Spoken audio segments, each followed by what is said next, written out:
Meeting of the Talbot County Planning Commission to order. We've got a number of items today, so we are going to hold off on the decision summary approvals and our old business until after we get through the new business in the interest and for the benefit of the people in the room. So we'll start right off with new business. Our first applicant is Brennan and Julian Ellis. Agent is Bill Ewald, Ryle Incorporated. The request is for sketch major revision plat approval. If the applicants would like to come forward, and I'm sure we have a sign-up sheet maybe there for you. Okay. We're going to start with Maria. She's going to present the staff report, and then when you speak, if you don't mind, we'd ask you to identify yourselves for the record when we get to you. So, Maria. All right. This application is for Brennan and Jillian Ellis. The agent is Bill Ewald with Ryle. The applicant is seeking Planning Commission approval of a major revision plat sketch plan to combine deed parcels 1 and 2 and abandon the 25-foot right-of-way at the property address of 5853 Irish Creek Road in Royal Oak. Should the Planning Commission approve the sketch major revision plan, staff recommends the following conditions.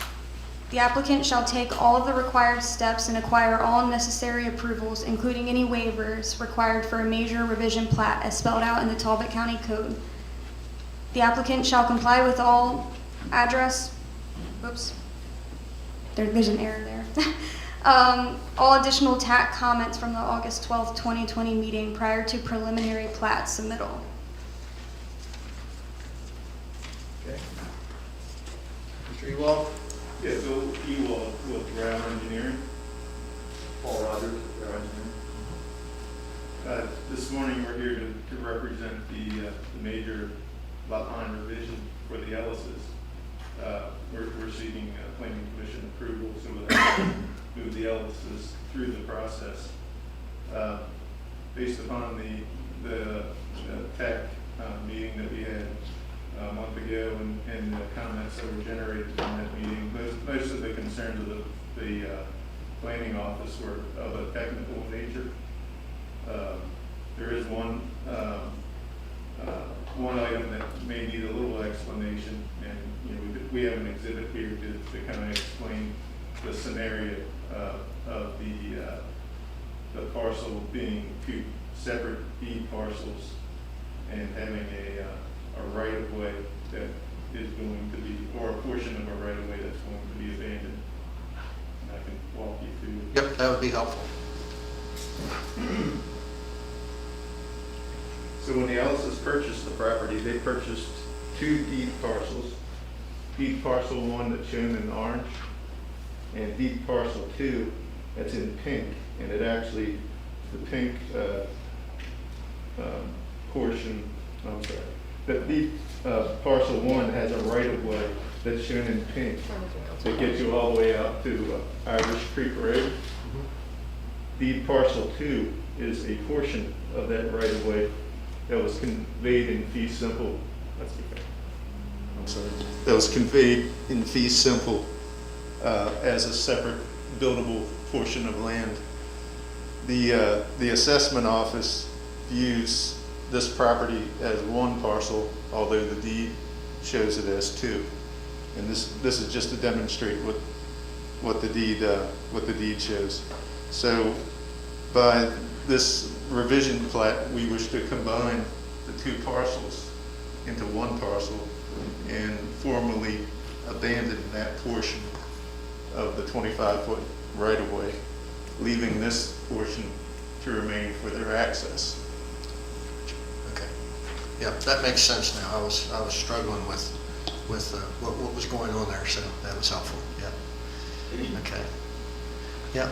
Okay. Mary Kay, briefly, would you explain to the rest of the commission why this came before us instead of just an administrative issue? Any project that involves a road right-of-way that is to be abandoned or relocated or changed is required to be a major, because this provides an opportunity for public input in case someone has the right to use that road or so that the public is aware that a road or right-of-way is being altered, they may have the right to use. Yeah, thank you. Okay. Are there any questions or comments from any members of the audience today, or anyone that is calling in? Okay, hearing none, we'll start with commission members. Mr. Boycourt, any comments or questions? I have none. Okay, Mr. Stranahan? I have none. It seems pretty straightforward. Ms. Gezzi? I have just one question having to do with the right-of-way. When the two properties are merged into one, the right-of-way that goes to the left of the new property line will remain in place so that the applicants have the ability for egress? Yes, the portion to Irish Creek Road will remain a right of way. Okay. Mr. Spees? I don't have any. Okay. I have no comments. Seems pretty straightforward. So if there are no other questions or comments, we'll entertain a motion at this time. I move that the Planning Commission approve number L1348 major revision plan, sketch plan for Brennan and Jillian Ellis, subject to staff conditions. Okay, we have a motion by Mr. Stranahan. Is there a second? Second. Second by Mr. Spees. All those in favor signify, I guess we got to do a roll list. I'm sorry. Yep, Miguel? Commissioner Boycourt, Aye. Commissioner Stranahan, Aye. Commissioner Gezzi, Aye. Commissioner Council, Aye. Commissioner Spees. Aye. Motion passes 5-0. Okay, thank you very much. Thank you. Okay. Our next agenda item, the applicant Jerry Davis, agent again is Bill Ewald with Row Incorporated. Request is for sketch major revision plat approval. And this one is Elisa.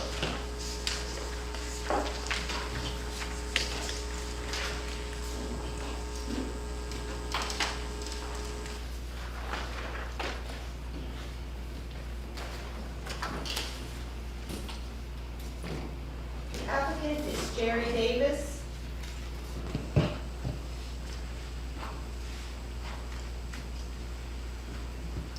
The applicant is Jerry Davis. The purpose, the applicant is seeking Planning Commission approval for a major revision plat sketch plan to abandon a portion of Walker's Turn Road and the northern property line of tax parcel 234 to join the parcels with revised tax parcel 167. The agent is Bill Ewald, Row Engineering Incorporated. The location is 22641 Walker's Turn Road, McDaniel. The existing zoning is Village Hamlet and Critical Area Overlay.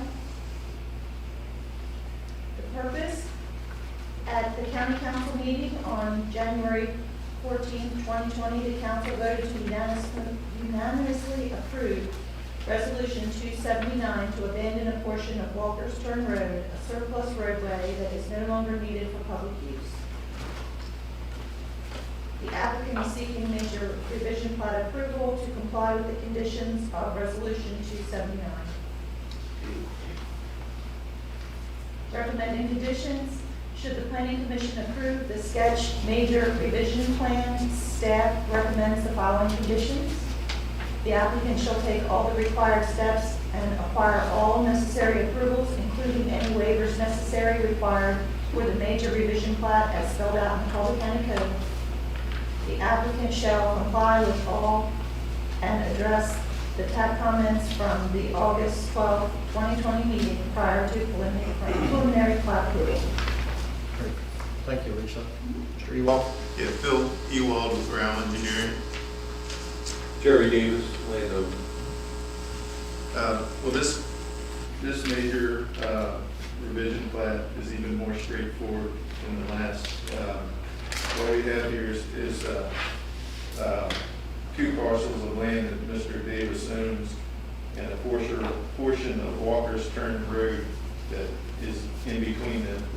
And just simply, it's just removing that portion of Walker's Turn Road and combining it with the rest of the land to Mr. Davis by resolution. Resolution 279, this was one of the conditions that he had to go through the revision plat. Process, I believe you met or are going to meet the other conditions.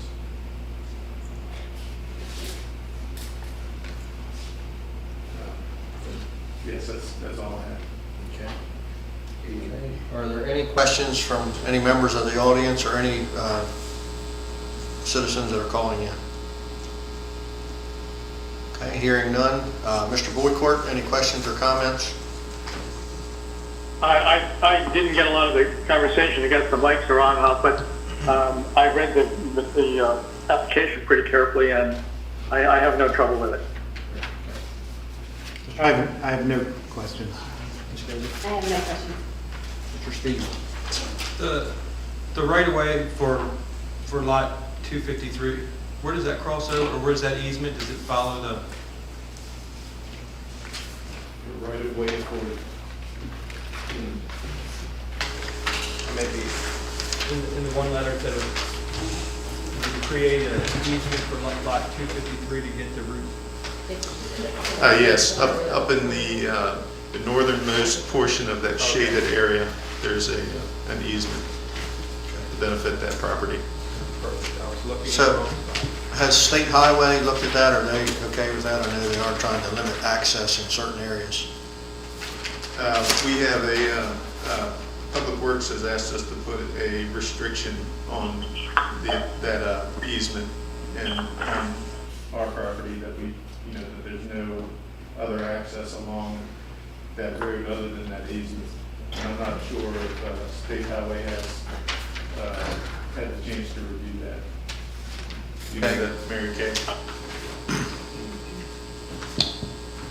I'm not sure if they have replied yet or not, but that parcel already has road frontage on the highway. So I would imagine that they would have the ability to have access. This is just make sure it's wide enough so that they can choose a point that's safe to enter the property. Okay. All right, I have no further questions. Any further comments, questions? Hearing none, we'll ask for a motion. I'll move that the planning commission approve L 1347 major revision plat sketch plan for Jerry Davis, subject to staff conditions. I'll second. Okay, we have a motion by Commissioner Gezzi, a second by Commissioner Spies to approve. Miguel, would you call the roll, please? Mr. Boycourt? Aye. Mr. Stranahan? Aye. Ms. Gezzi? Aye. Mr. Spies? Aye. And Mr. Council? Aye. Motion passes 5-0.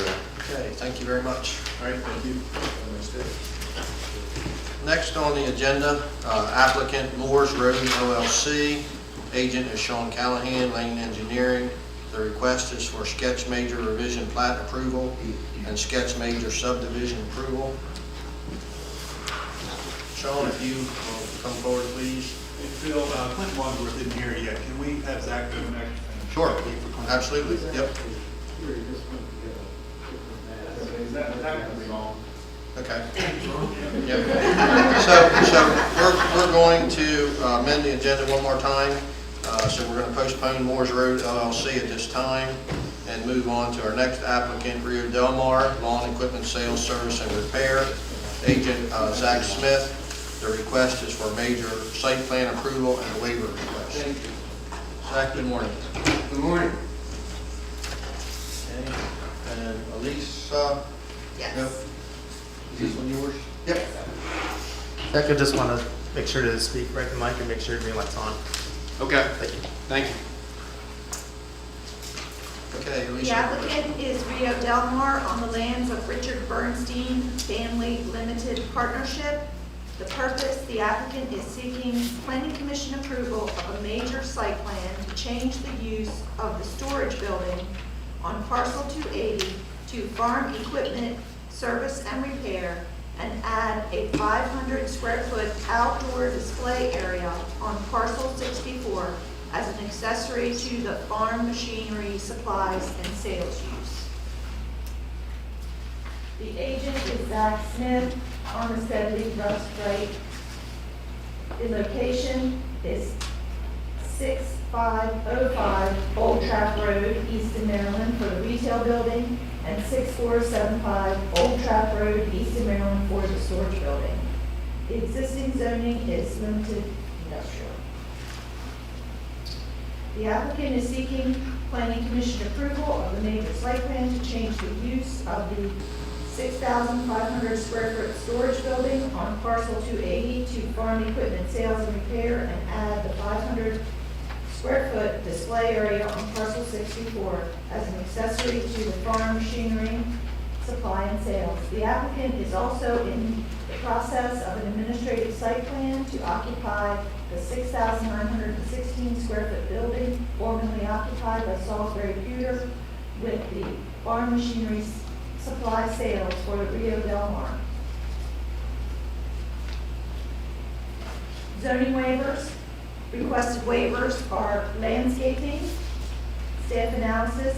The applicant has not provided an alternate landscape plan that modifies the requirements and provides justification based on section 190-40.9 of the code. Bicycle parking. Applicant staff supports a waiver of the bicycle parking as the business does not anticipate bicycle traffic. The applicant will need to submit a revised waiver request. Recommended conditions, staff recommends the following conditions. The applicant shall comply with all TAP comments from the August 12th, 2020 meeting. Thank you, Lisa. Back. Thank you. Good morning. For the record, Zach Smith on behalf of Rio Del Mar. Mr. Brennan, president of Rio Del Mar, would like to have been here himself this morning, but at the request of the county to limit attendance, he deferred to me. So I'm here. Also, Mr. McAllister is here. He represents the property owner, and so I'm not sure if there'll be any questions of him, but he is available. And so just some background. I'm sure the commission probably is aware of Rio Del Mar. It's a small business that's been in our community for decades. And initially it was a ag supply equipment dealer. These days they're limited to lawn and garden equipment and chainsaws, leaf blowers, garden tractors, utility tractors, those sorts of things. But nonetheless, they've been in operation for decades at a location on Elliott Road, and it's truly a local small business. 10 local employees, small group, provides, I think, an important service to the community. I go in there myself for my own needs, but I know a lot of landscaping contractors rely on them to be able to get parts real time, when something breaks down and they need to get going. So it's really a valuable service and a great business. Earlier this year, the property where they've been since the beginning was sold. I think it's no secret it was sold to the entity that owns Chop Tank Transport, which is a great logistics company based in Caroline County. It's an exciting project for the town, and the county will provide a lot of jobs and economic development, so that's exciting.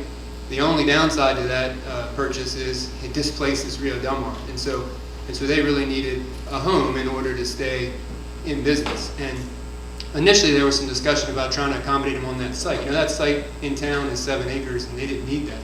When they sold ag equipment, they did, but these days they don't. So there was some discussion about maybe using a portion of that site, but that didn't materialize. But then Mr. Bernstein, Mr. Clemmer, who owned Salisbury Pewter, approached my client and said, we're closing down our retail store, unfortunately, sign of the times. It's a tough time for small businesses, big businesses alike. Some are thriving, I know, but others aren't. And so that entity decided they needed to close the retail store. And so Mr. Brennan went and looked at it, and it was perfect. It was turnkey. He could walk in, he wouldn't have to do anything, just move his stuff in and begin to run his business. So it really seemed to be, and I think is, a win-win. You have a vacant commercial building that needs an occupant, and you have an established Talbot County business that needs a home. It's a commercial building, it's an industrial zoning that permits the use. And so Mr. McAllister and I, we discussed, well, what if anything is needed from the county? And I'll tell you, in many jurisdictions, I'd say all jurisdictions that I work in, perhaps with the exception of this one, this would be a simple phone call. Here's the property, here's the zoning ordinance permits this use. We don't want to change anything. And I think the response would be and should be, great, move forward, how can we help? Talbot County is a little different, and not to disparage Talbot County, but I'll tell you, this experience has been frustrating because the county's process is you got to go through an administrative site plan approval when you have a business you want to change the use to something that's also permitted in that zone. We didn't really feel like it's a change of use because, you know, they sold pewter products and we sell lawnmowers, but it's still retail. But as we went through that administrative site plan process, which is not inexpensive, you know, we had to hire Lane and they do great work, but they don't work for free, and you know, I don't either. And so there were some expenses incurred, but nonetheless, that's the process. We submitted, we went, we came to a meeting, and we were told at that time we could not be approved, or we would not be approved through the administrative site plan process. Instead, we would be required to go through this major site plan process because there are two buildings on the site. One is a retail building and one sort of a warehouse type building. I mean, to me, it looks like a shop warehouse, but I guess the county views it as a storage building. That's what Salisbury Pewter used it as. And Rio Del Mar wants to store things in there, but they also want to do their lawnmower repairs. You know, they sell products, they service them, they change the oil, they repair them, and the like. And they've always done that, and they want to do that here. Again, that building is perfect for that. Doesn't require any modifications at all from my client's perspective. But for the county, that's a change of use, and so we were directed to go through this process, which, again, is incredibly frustrating. You know, in my opinion, with all due respect to the county, you have so much objective good about this project. You have an existing business that needs a home. You have a vacant building that needs an occupant. You know, this will benefit the citizens by continuing to provide this service. It'll provide tax revenue to the county. I mean, there's so much to like about this project. I just feel like it shouldn't be this difficult. And I would say in 15 years of doing this, this is the most frustrated I've been with the process. And this is what I do for a living. I get paid for this, but I would far rather, you know, my client be able to move forward and not have to go through all these hoops and jump through this process. But that's just the way of background. This is where we are. To the county staff's credit, I did emphasize the urgency. I emphasized the concern that if we weren't able to move forward, this business could close, these employees could be laid off. And so Ms. Verdi did work with us and gave us a temporary approval to occupy the building, not the shop space, but the retail building. Mr. Turner, who has purchased with Chop Tank, has allowed Mr. Brennan to continue to do his repairs on that site while he opens his retail business at the new site. And so that's certainly not ideal. It requires additional rent. It requires a lot of back and forth. It's not ideal, but it's what he has to do to move forward. And so we appreciate that accommodation. And so we came here this morning as a necessary step on the major site plan. And I was a bit surprised, honestly, when I got the staff report and heard from the staff that on top of, you know, the process, we also are expected to landscape the site or to create some sort of plan that basically says we're just going to maintain what's there. And maybe I misunderstood, but when Mary Kay first told me that we would have to go through this major site plan process, one of the issues I raised was, what about these landscaping requirements? You know, through the administrative plan, we're not going to have to address those, but this major site plan, that's part of it. And my understanding from that conversation is, you know, under these circumstances, it's sufficient with what's there. You will need a waiver, but, you know, you're not changing anything. You're not moving 1 inch of dirt. You're not building anything. It's okay under these circumstances. And so that's our understanding. And then when we got the staff report, now we find out that at a minimum, we need to produce a plan to stick in a file somewhere that just says we're going to maintain what's there. Or perhaps we need to, on top of everything else, now landscape the site. And I'm fully supportive of landscaping, and my client is as well. And I think it makes sense when you build something in the county as part of that process, you landscape a site. I don't think, and no other jurisdiction that I work in, would require landscaping a site when you're not physically doing anything at all. You're just moving in an existing building. You're not changing one thing. And I think that's reflected in the code. You know, when you look at the landscaping standards, it talks about new development. Clearly, you fully landscape the site. Expansions, you landscape based on the area of expansion. We're not expanding. And the notion that there would be a more stringent standard when you're not doing anything, than there would be when you're expanding. It just lacks common sense. So I said to the staff, I don't think landscaping is required under this case. They disagree. At a minimum, they think the waiver is required. The Planning Commission has the authority to grant the waiver, so I would ask that you please do so under these circumstances. There is some landscaping on the site, certainly that will be maintained. My client, doesn't really have the budget or the desire to plant additional plantings. Again, if he was making physical changes, we would understand that's part of what's required and certainly comply with that. But hopefully we can get approval today of the site plan and the waiver and allow my client to move forward. There's still some things we have to do. I'm sure you saw that list of TAC comments. There's a number of things we still have to address, and we're working with those. We're working with the property owner, we're working with Wayne, and we're working with the county. And like I said, we are occupying the space. And one last thing on that, the temporary approval that we have does not permit use of the shop building as a shop space. And I'm hoping that if the Planning Commission grants approval today, that my plan is to go back to Mary Kay and to see if we can amend that temporary approval to allow the shop space to go ahead and move forward. That way, it frees up Mr. Turner's land so he can do his project. And importantly, it allows my client to consolidate his operation, save on some unnecessary rent, and begin to really run his business from this site. Yeah. Thanks, Zach. Mary Kay, would you like to comment on the process?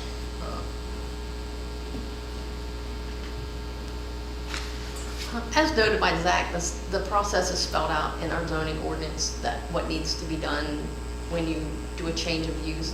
The change of use from one permitted use to a similar permitted use is done through the administrative process, and that's what we're doing for the change from the Salisbury pewter to the sales of the farm equipment. The other building that's on the adjoining parcel was approved for storage only, and now they're proposing not just storage but to do service within there. That would require employees to work in that building and or people to come and drop off their equipment and to have citizens in that building. So it requires a little bit additional review to make sure that it's in compliance with the zoning ordinance. We as just storage, it has a different parking standard than it does for when you have sales and service out of that structure. So those are the things that we're looking for when it goes through the major process. Right. Understood. Yep. Thank you. That's helpful. Yep. Okay. Are there any comments from the general public, either in the audience or calling in at this time? Yep. Mr. McAllister, would you like to speak? Okay. If you could come forward and take a chair next to Zach, identify yourself for the record. For the record, Sandy McAllister, Detard, Showalter, Walker. Thank you, members of the commission.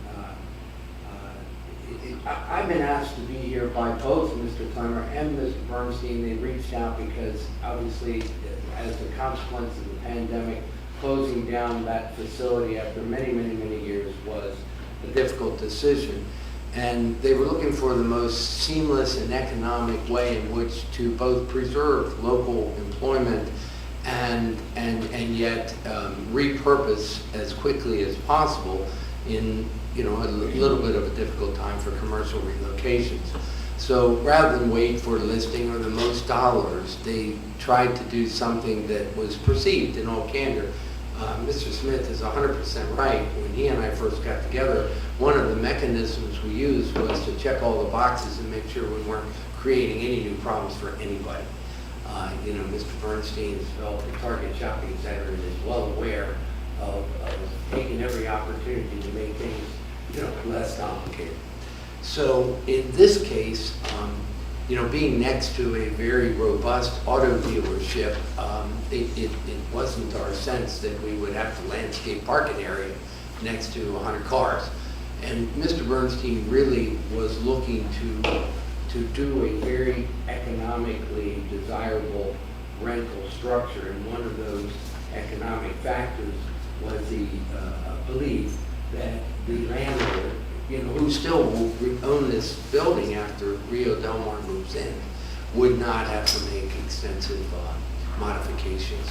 So I was asked to come and just wholeheartedly on behalf of Mr. Bernstein support the request for a waiver, but place is gonna be great, it's gonna be back online in a sad time, and he wanted me to just personally convey, for the same reasons isn't here himself, he would do so, but to request you kindly look toward the waiver and let this thing get going and make it go. Yep. Thank you, Mr. At this time, we'll move to commission members. Mr. Boycourt? Yes, I appreciate Zach's frustration with the system, you know, and Mary Kay did a good defense. Of course, in this case, I'm fully in favor of this. It is a win. I drive by here all the time. I'm happy that Rio Del Mar is closer to my house now. But you know, this is the code is out there to protect the more troublesome applications, and so I'm especially for the change in use in the metal storage building. I think that's a warranted review. In any case, I'm in favor of this. I think it's a good reuse. I take the point that it's right across from the car dealership in terms of the display does not bother me. The only question I have is that the present layout of 500 square feet, I think that's good, but it's somewhat restrictive in terms. I saw a series of lawnmowers out there the other day, and that seemed perfectly acceptable to me, but it was arrayed in a row, and it was, you know, it was outside the box. And the question is the box a restriction, or is it limiting to 500 square feet? I would prefer the latter, to allow flexibility on the part of the business to put their lawnmowers in a line rather than hold it to that box. So while you're on that, Zach, would you want to respond to that? Sure. Well, I really appreciate the comment, and I think the reason for the 500 square feet is that's something in the code that you can go through the administrative plan if your outdoor display area is 500 square feet or less, and that's really what drove that number. We certainly don't have the display needs that the car dealer does, but you know, on a nice day, my client would like very much to be able to park 4 or 5 lawnmowers outside, no different than other lawn and garden dealers do. I think the 500 square feet is sufficient for that. Salisbury Pewter had a rather large display area out on Route 50. I used to notice it myself. They would put things out there. Mr. Brennan doesn't really feel like that's where he wants to display. He would rather have things on the north side of the building where we proposed it, but he would certainly welcome the flexibility of not having to fit in that box. He is worried about the county enforcement folks coming out with a tape measure, and he wants to be in compliance. So if there's a way to say you can generally display things in that area, we would welcome that. If we have to stay within the defined box, we can live with that. So my question is for the planning staff. Do we have the authority with some flexibility in that 500 feet?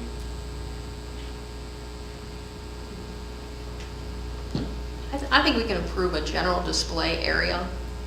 The code requires that it be limited to the 500, and that's what you're asking for approval for. If someone complained that there were too many lawnmowers in that area, maybe that were obstructing the view or turning or something of that nature, and we found that the area was larger than 500 square feet, it could be an enforcement thing. But in general, I think as long as that area is indicated and they're in the general area that we're approving for display, that's fine. Great, good. Can we live with that, Zach? That sounds great. Thank you. Perfect, great. Zach, you know you just got over the biggest hurdle. Mr. Boycourt didn't bring up the bicycle parking. So I'm just saying, I was a little nervous for you guys up here as soon as the bicycle parking got brought up. So Yeah. I want to speak to the bicycle park. I knew you would. It's my regular route through there, and if I'm parking there, that means I'm dogging it. Yeah, okay. Mr. Council, Yes, before you move forward, can I also speak to the landscaping? sure, Real absolutely. quick. So as noted, I had a conversation in regard to the landscaping with Mr. Smith, and the most important part of the landscaping and screening is the incompatibility between land uses. So the area between this property and the neighboring property that has a residential use, is a kind of forested wetland area. So that's the area that we wanted to make sure is preserved and maintained in landscaping between those two uses of a kind of a commercial industrial use versus the residential. So we were satisfied that that was met. In regard to the additional landscaping that's required under the code, I think we were okay with them applying for a waiver or having an alternative plan or something. But we were most important in what the discussion was primarily is maintaining that screening and landscaping between those two land uses. And that would be behind the warehouse? That's correct. Correct, where there's a chain link fence there currently? Correct. Correct, okay, with you, yeah, good. I think we'll get there, yeah. Mr. Stranahan? I think Commissioner Boycourt covered everything well as everyone else who's spoken. I don't have any questions at this time. Ms. Gezi? Yes, thank you, President Council. In terms of the ownership, Mr. Bernstein owns the property, is that correct? And it's being leased from Rio? It's being leased to Rio. yes. To Rio, right. And I know that Rathel, when they went out of business, or at least moved their location, they co-located with Rio. Is that going to be carried on to this location? It is not. Rathel has closed business, They have, okay. unfortunately. Okay, that is too bad. Because I was a proud customer of Rathel, and now Rio. Rio would welcome you as a customer. In terms of the equipment, I know we've just discussed the display area, so having that 500 square feet designated for that is terrific. I do, having seen the site, looked between the two, the storage and the glass building on the corner, and that of course is septic. And is there any intention on using that strip for the display of tractors? And you only mentioned tractors. Rio has, not tractors, I'm sorry, lawnmowers. Rio has displayed heavier equipment than just tractors. Are they going to also be displaying tractors in addition to the mowers? They are not. And they do sell estate type tractors, small utility tractors, compact, something with a bucket and a backhoe perhaps, not ag tractors. But they understand that the only display area they're permitted is what's being requested and approved here, and there's no intent to display those. If down the road they wanted to begin displaying them, we would have to come back to the county and go through the process. So nothing will be stored in the area that you described, and there's no intent to display those type of pieces of equipment on the property. Okay. All right. And I do appreciate the sensitivity to the residential next door. There is tree coverage. I don't know what it looks like in the wintertime, but now it's quite lush. Everything's lush now with all this crazy rain we've been having. And it is, the yard is fenced in. So I do appreciate the fact of the need for some separation, especially during the wintertime, between the residential area, because in this case, there could be a lot more storage with farm equipment. Looking at Rio's site, looking at Rathel's and other farm equipment sites, there's often equipment stored outside. So I would guess that that's going to be heavily used in back of that warehouse area. One of my other concerns is the safety aspect. Will there be large, as in the automobile industry, there are large tractor trailers carrying multiple vehicles. Making a turn at that very sharp area, has that been evaluated, and is that a concern in bringing in new mowing equipment, heavy equipment to the site? Well, certainly, that general area is accessed by large trucks now. There's the automotive dealership across the street. And I'm not sure what traffic Salisbury Pewter may have had, whether or not they had large vehicles. I'll tell you that Rio Del Mar has a rollback truck that they use to go and either drop off lawnmowers or pick up lawnmowers. I'm not positive on the type of deliveries that they get. Certainly, anything that they're going to sell could be delivered by a smaller truck if a larger truck could not maneuver into that site. And again, there's no ag equipment. There aren't combines and ag tractors. And like you've seen at Raffle and some other, Queen Anne tractor, this is not that. This is lawn and garden equipment, and it's limited to that. Okay. Because the only access to the site would be at that particular road, Old Trap Road, that right, which is a 90-degree angle. So that was my concern. And then getting back, like the car dealerships, they at least have a slow, separate lane, a turn lane essentially set aside, and their large tractor trailers can come in. But you make a good point that this is going to be smaller home type equipment. And we do have multiple accesses onto Old Trap Road. It's not just the one on the 90. Further down, closer to the shop building, there is an access point to the site. Okay. Anything further? Yes, one Yep. second.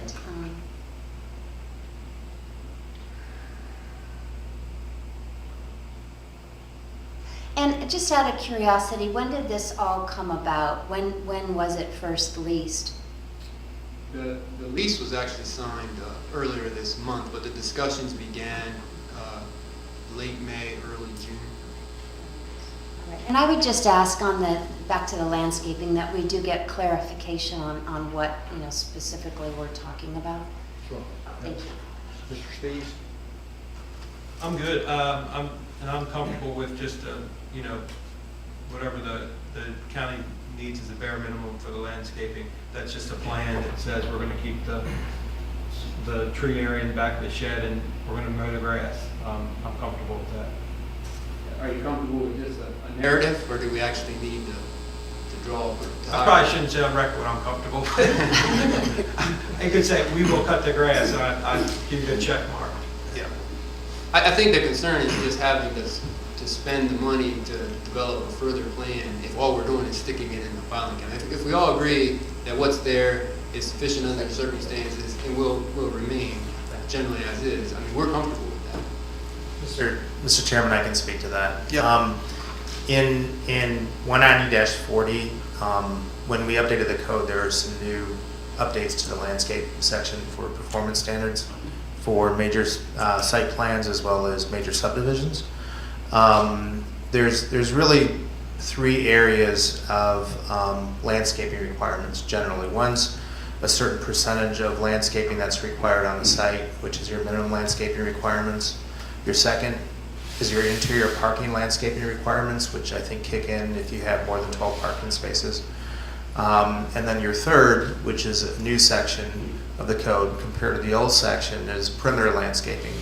There are different requirements based on the type of project that require perimeter landscaping as well as street side landscaping for lots that border streets.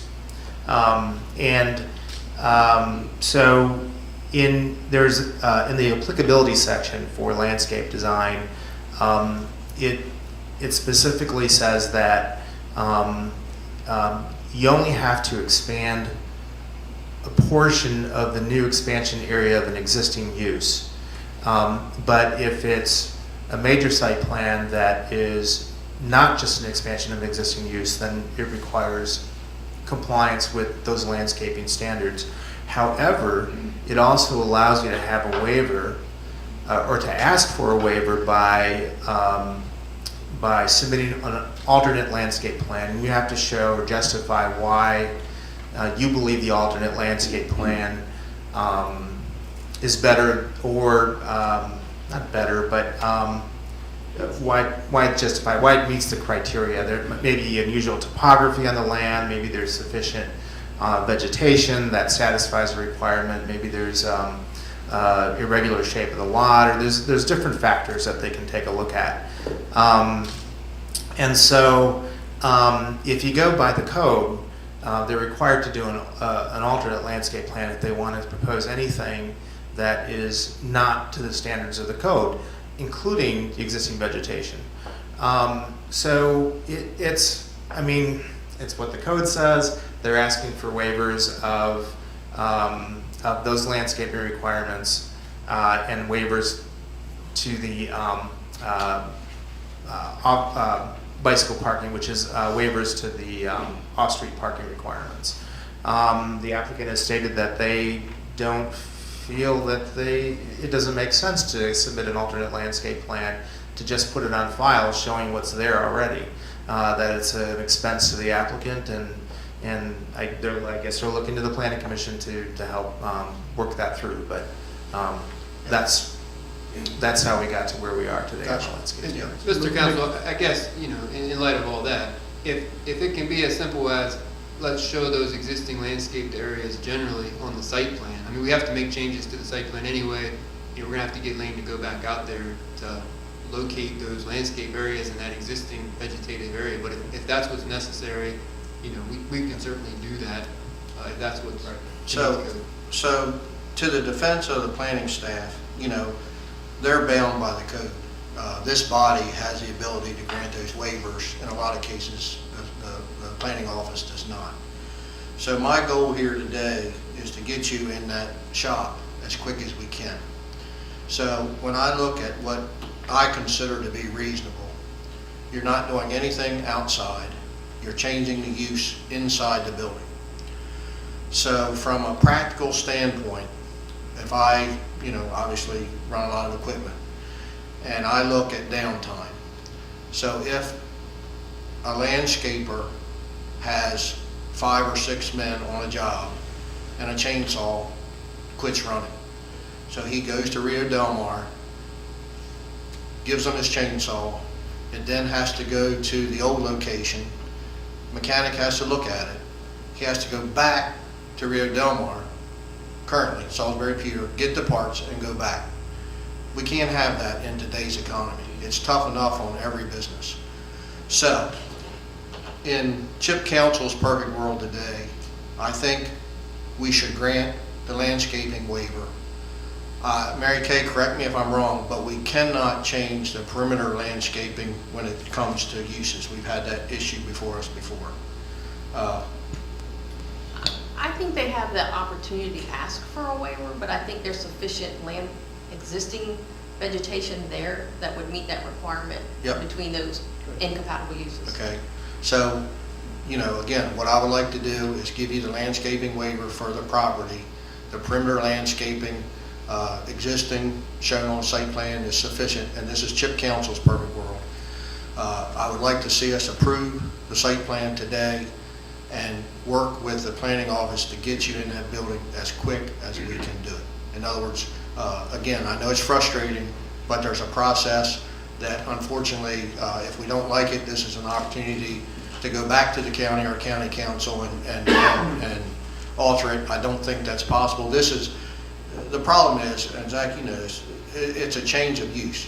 In this particular property, it looks simple, it makes sense, but there are other times that it doesn't. So unfortunately, sometimes you get caught in the whipsaw. But again, I hope we can do what we can here today to remedy that as quick as we can.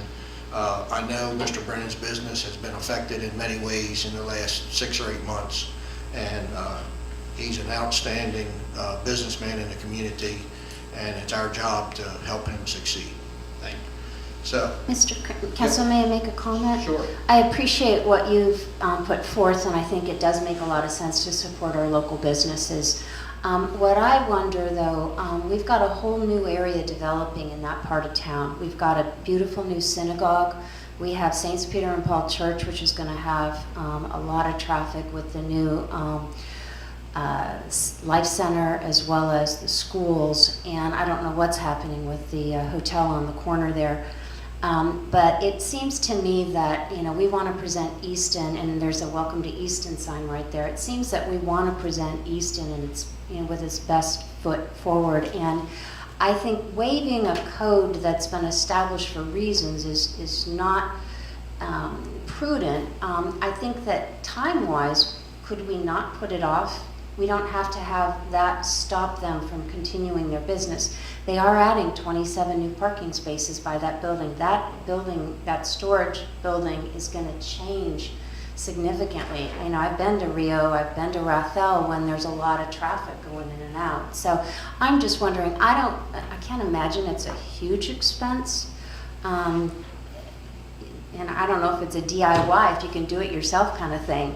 Get someone to do a sketch and then DIY. Eventually, this business is supports landscapers with mowing equipment and still equipment, etc. So my only question is let's support the business and get it running, but I think we should also be aware that we should not make a huge exception for, unless it is so like the last business that we really see that it doesn't change. Do you think the existing landscaping is adequate?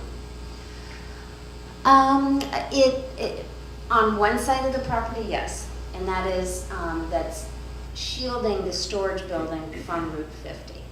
I think that given they're going to be redoing the display area where this sign is, I would imagine they're going to be putting in a very expensive large new sign that is a marketing element. I think that I think it's rather bare, actually. So you think the Route 50 side needs attention or the Trap Road side? Both sides, because people are coming in from the residents, maybe more so from the Route 50 side, but I think it would be helpful to have a plan.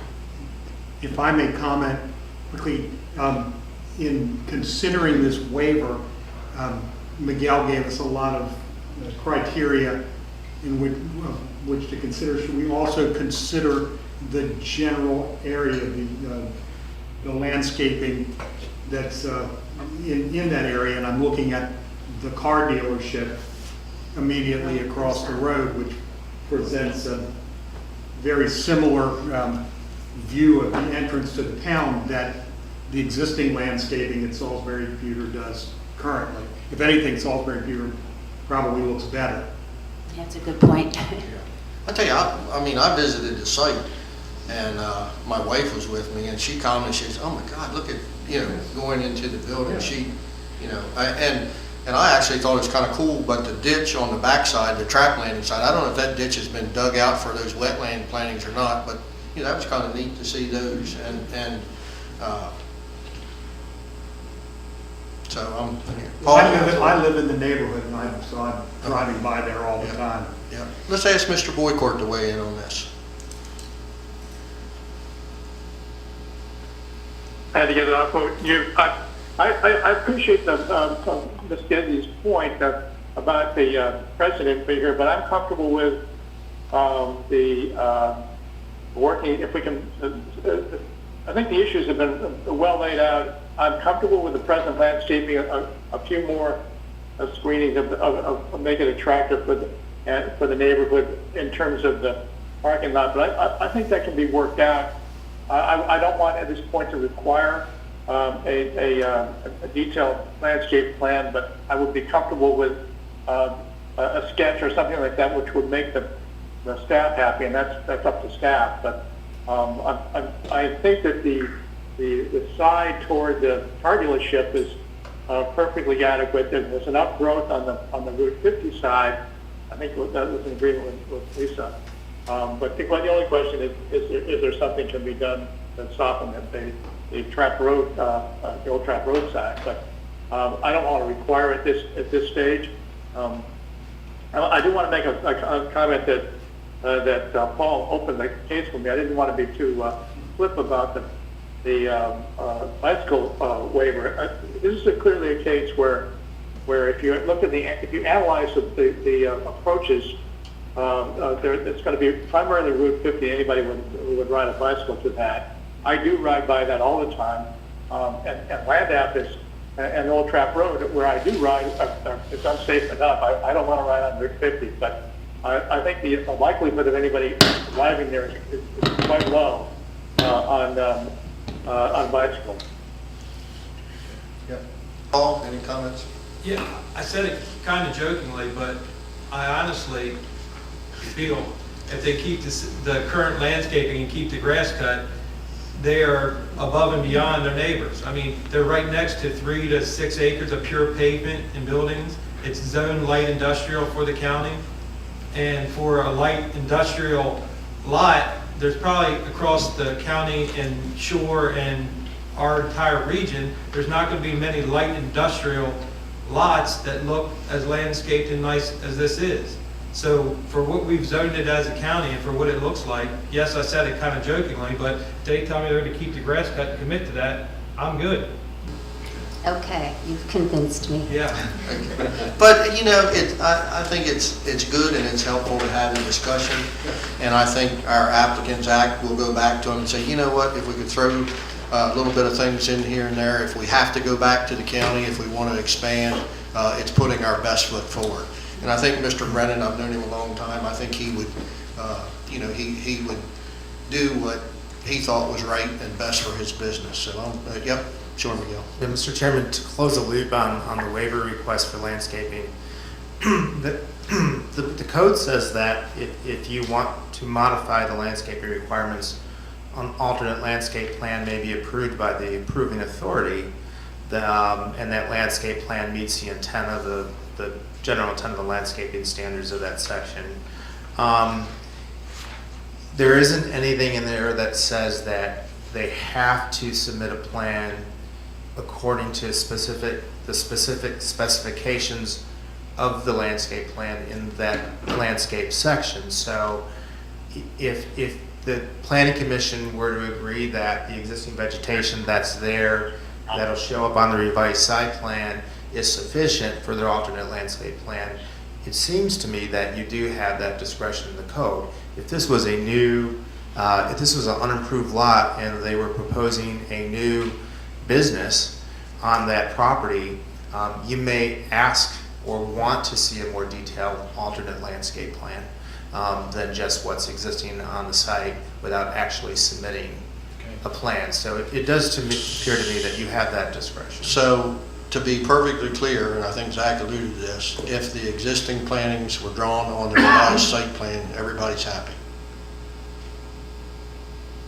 Okay, that's what we're gonna do. Great, thank you. Okay, so, at this time, we'll entertain a motion. Mr. Chairman, I move that we grant major site plan approval for Rio Del Mar lawn equipment sales, repair, and service, file number SP622. Mr. Chairman, I guess we want to deal with the major site plan approval and waiver request separately. Is that correct? That is correct. I move that we approve the major site plan for Rio Del Mar lawn equipment sales with the staff conditions being complied with. Okay, we have a motion by Mr. Boycourt through the rules of seniority. Am I allowed to second it? Okay. I'll second it. So we have a motion by Mr. Boycourt and a second by Mr. Spies to approve the major site plan for Rio Del Mar. Miguel, would you call the vote? Mr. Boycourt? Aye. Mr. Stranahan? Aye. Ms. Gensey? Aye. Mr. Spies? Aye. Mr. Council? Aye. Motion passes 5-0. Okay, so now let's take the bicycle waiver first, because I think that's going to be an easy one. So would anybody offer a motion on the bicycle waiver? I move that we waive the requirement for the bicycle. Okay. Is there a second? I second that. Okay, we have a motion by Mr. Stranahan, a second by Mr. Boycourt to waive the bicycle requirement for the waiver. Miguel? Mr. Boycourt? Aye. Mr. Stranahan? Aye. Ms. Gensey? Aye. Mr. Spies? Aye. And Mr. Council? Aye. Motion for the waiver passes 5-0. So on the landscaping, I'm not sure we need the waiver because I think through general consensus, the applicant and the planning staff have agreed to an alternative where the existing landscaping will be sufficient and will be shown on the new site plan. Is that correct, or do we need to do the waiver? The alternative actually is the waiver. Okay, all right, so we will need the waiver, landscape subject to the conditions that the staff and the applicant have talked about here today.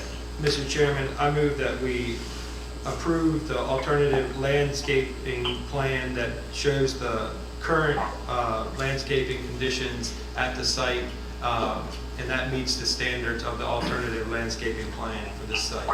Second. Okay, so we have a motion by Mr. Spies, a second by Mr. Stranahan to grant the alternative landscaping waiver that we've talked about. So, Miguel? Mr. Boycourt? Aye. Mr. Stranahan? Aye. Ms. Gensey? Aye. Mr. Spies? Aye. Mr. Council? Aye. Motion passes 5-0 for the landscaping waiver. Thank you. Okay. So, Mary Kay, what is the process? How quick could the applicant move his repair business into the warehouse? In other words, what flexibility do we have? To actually move in under your approval, they would need to amend the site plan in accordance with all the conditions that have been set forth. But as we discussed before, we did approve a temporary use to allow them to move into the Salisbury Pewter building for the building. So we would allow them to make that request. You know, if the timing of this is going to be a little while and they need to move now, they can make that request and we can consider it a temporary use. Yep. Are we good? We're good. Thank you all very much. Okay, thanks, guys. Yep, thank you very much. Thank you very much.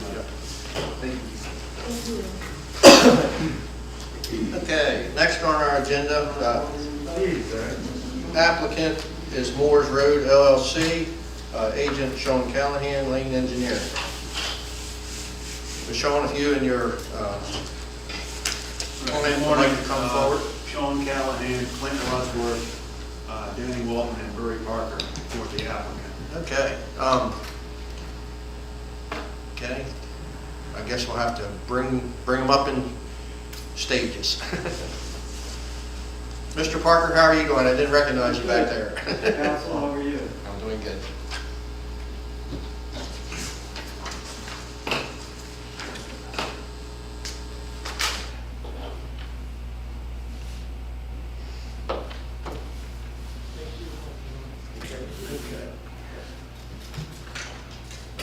Lisa? The applicant is Moore's Road LLC. The purpose, the applicant is seeking planning commission approval of a major subdivision and major revision plat, sketch plan to subdivide parcel 68, existing lots 1, 2, 3, and 4, to create lots 1A, 2A, 3A, and 4A, with 2 new private roads, and create Lot 10 as a buildable lot. The redevelopment of the site requires relocation of existing lot lines consistent with the major revision plat. The agent is Lane Engineering, Sean Callahan. The location is the intersection of Royal Oak Road, Maryland Highway 329, and Bellevue Road. The existing zoning is Village Hamlet, Rural Conservation, and Western Rural Conservation. The applicant submitted 2 applications. The major subdivision is a subdivision of lots 1, 2, 3, and 4 to create lots 1A, 2A, 3A, and 4A.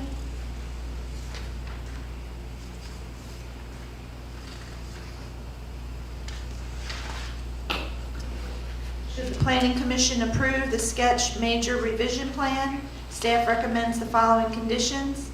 Review of the application by the Historic Preservation Commission prior to preliminary plat approval to evaluate any adverse impacts on the subdivision of the Royal Oak Historic Survey District, and if applicable, means of mitigating potential adverse impacts.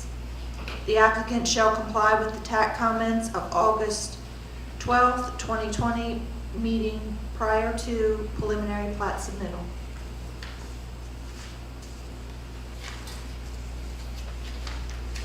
Sean? Good morning. If you don't mind, I'm going to come up to the board here and do a little pointing. Yep. That would be helpful. If you don't mind, take the mic with you so Mr. Boycourt can follow along the best he can. And if you could explain what we're looking at, Mr. Boycourt perhaps could, in his packet, I think may have some of this, and hopefully he can follow along.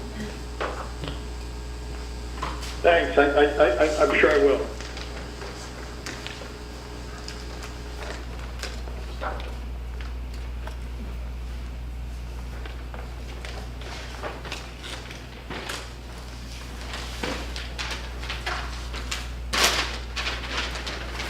So let's just look at the sheet 3 of 4, which is titled Existing. And this shows you what the site is today. And I'll just go clockwise, starting on lot 1, down in the lower left-hand corner. you see two houses on lot number 1. House 6935 and 6937. So those two houses are built on lot 1, and that lot is got one zoning district, village hamlet, but it's split between critical area and non-critical area. You see that critical area line about halfway down? Yes. It splits the lot in half, okay? Yes. So there are two houses on lot 1. And the next lot up is lot 2, and there's two houses on lot 2, 6957 and 6959. 6957 is in the critical area on that lot. 6959 is on the non-critical area on that lot. Existing lot 3 also has two houses, 6961 and 6963. Both of those houses are in the critical area. Those houses on lots 2 and 3 are served right now by a single driveway that is tree lined and shown on the plan. So all those houses are on those existing lots. And now we go up to lot 4, which is on Route 329. And if you look at lot 4 has two houses, 25993 and 25995. A very small portion of lot 4 is in the non-critical area. The majority of that lot of lot 4 is in the critical area. Lot 5 next door has two houses, 25999 and 25997. One of those houses is going to be considered an accessory. We'll get into that in a minute. That's all in the critical area. No, it's not. There's a little, yes it is. All of lot 5 is in the critical area. And then lots 6, 7, 8, and 9 are all served by Lindsay Lane, which is a private road. I think that subdivision was done in 2014 to create those lots. And there's just one house on 6, 8, and 9. There's no house on lot 7 yet. But you see how Lindsay Lane stubs out to a dead-end road? That dead-end road is the road access to the remaining lands, which is a 14.20 acre parcel. That is the rest of the property. So when Clint started developing this property in 1998, it was all village center. So the whole property was in the village center zoning district. And at that time, you could do 10,000 square foot lots on sewer. I think there was only one sewer connection available to the property. And the majority of the houses that you see here on lots 1, 2, 3, and 4 were built on septic systems. So he did the development over the course of time, developing houses on the land, and I think they're all rental houses. Is that correct, Clint? Yeah.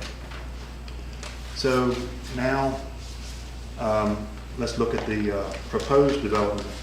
Sean, I have one question, if I might interrupt. Yeah. On lot 7, Yeah. there's a building. What is that? It looked to be a new building or maybe a moved building? No, well, I don't know what the exact program is for lot 7, but there'll be a new house on lot 7 at some point.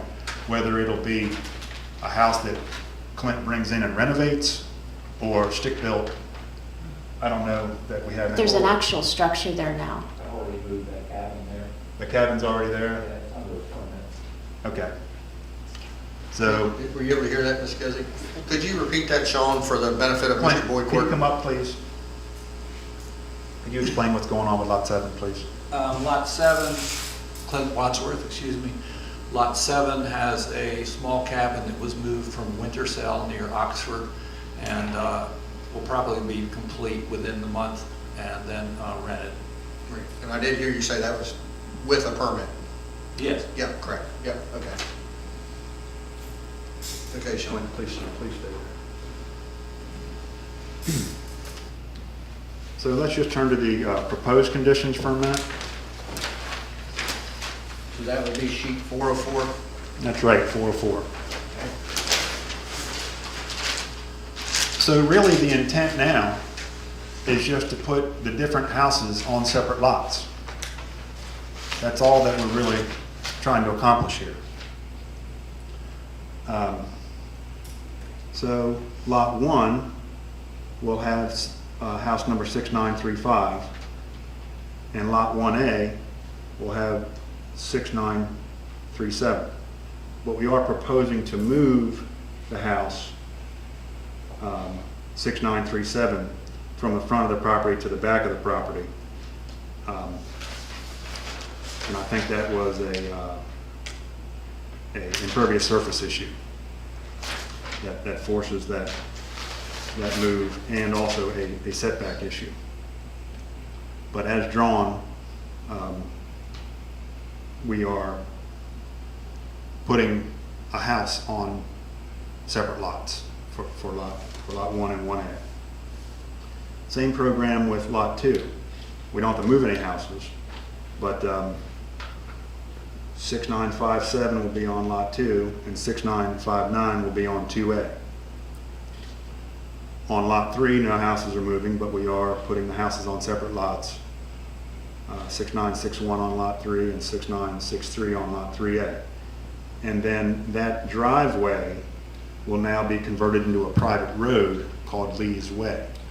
Very minor road improvements, but we are platting a 40-foot wide private road right-of-way over the existing driveway and serving formal access for subdivision via the private road. Lot 4, again, we have 2 houses we're putting on separate lots. Lot 4 will contain 25993. Lot 4A is 25995. Those 2 houses, or those 2 lots, and lot 5 will also be served by the existing driveway, which we are turning into a private road. Can't see the title. Yeah, Stewart Street. It's already a access easement of some sort, but it doesn't have the private road connotation. Lot 5 is going to continue to contain those 2 houses. We don't propose to subdivide that, but it does meet the accessory dwelling as described in 33.6. Some various lot configurations are changing, and I've got a sheet to show you really what's changing. I'll hand that around in a minute. But, you know, tweaking of property lines to meet setbacks. Very, very minor changes on lot 9. No lot changes on lot 6. No lot changes on lot 7. And no lot changes on lot 8 right now. So the meat of the discussion is those things we just talked about. Putting the separate houses on separate lots so that they can be sold at some point in time. No longer, you know, rental units per se. It can be rented, but you know the intent is to put lot lines around them. They'll all be served by public sewer.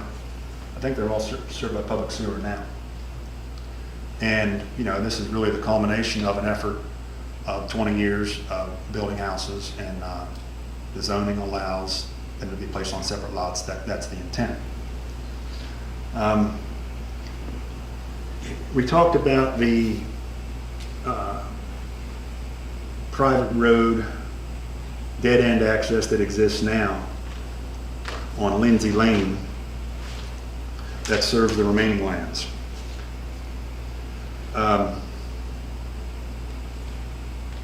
The intent is to build one more house on the entire property. That would be one more house served by the access that is provided to the remaining lands. We had intended to request a rezoning to get an additional 0.89 acres of VH zoning so that we had the density for the additional lot. We have 3 additional WRC rights on the property.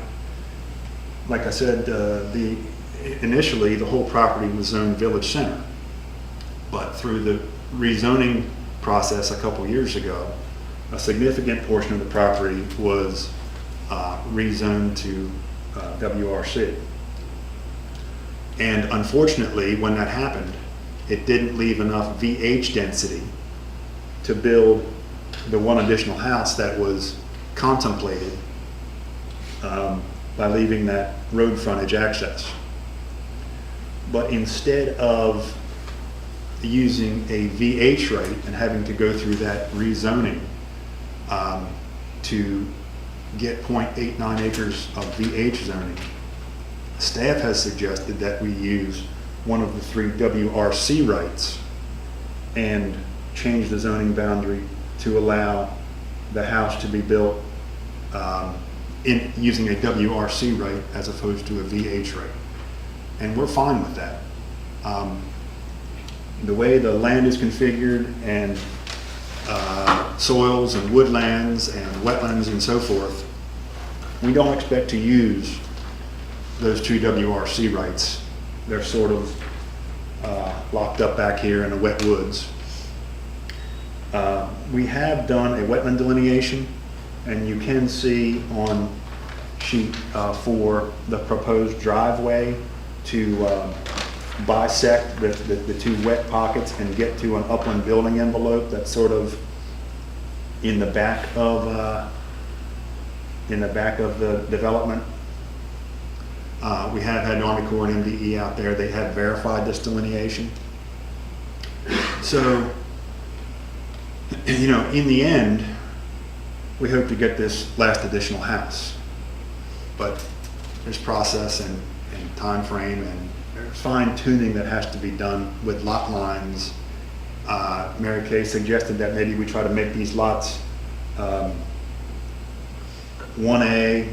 2A, and 3A a little smaller by moving that lot line, the rear lot line near the concept dwelling further west to try to get down closer to that 1 acre VH maximum. I mean, this subdivision, was framed out well before the VH zoning district was contemplated, and it's tough to figure out how to meet a 1 acre maximum in the VH when you have all these natural constraints and some property lines that already existed, So we will work with staff to try to condense the lot size where we can and still meet setbacks and try to get closer to the VH standards for maximum lot size, but it's going to be tough given the existing conditions we're trying to deal with. We will very likely end up requesting a waiver of some sort for lot size because we just don't have an open palette to work with. As far as phasing goes, client does not want to do all of the final plat work at one time. By some measure, he'd like to go to final plat on lot 1 and 1A first, and then 2 and 2A and 3 and 3A second, and then 4, 4A and 5 third, and then the rezoning to build the additional house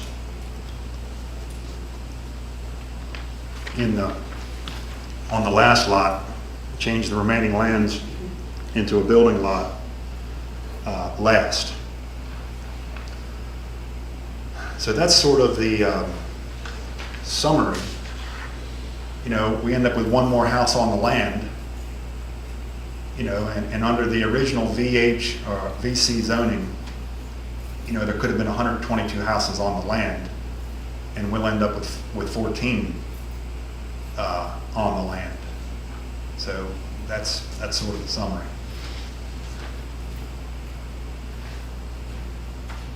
So Sean, I have a couple questions before we get into the general, while you're right there. You were talking about some of the lot waivers, and I know in general, we prefer not to have pipe stem lots, but you're somewhat restricted even by the waivers with those, is that correct?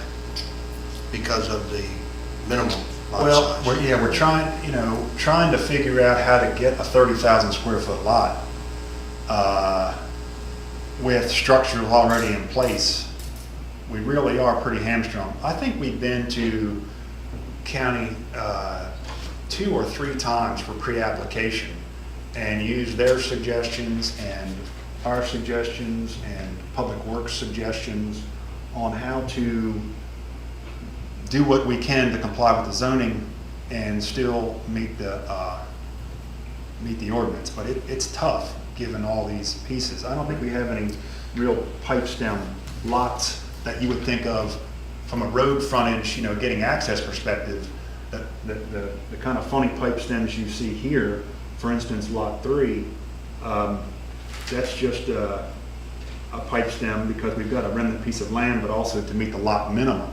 That's what I mean. Yeah. Yeah, Mr. Chairman, Mr. Callahan's correct.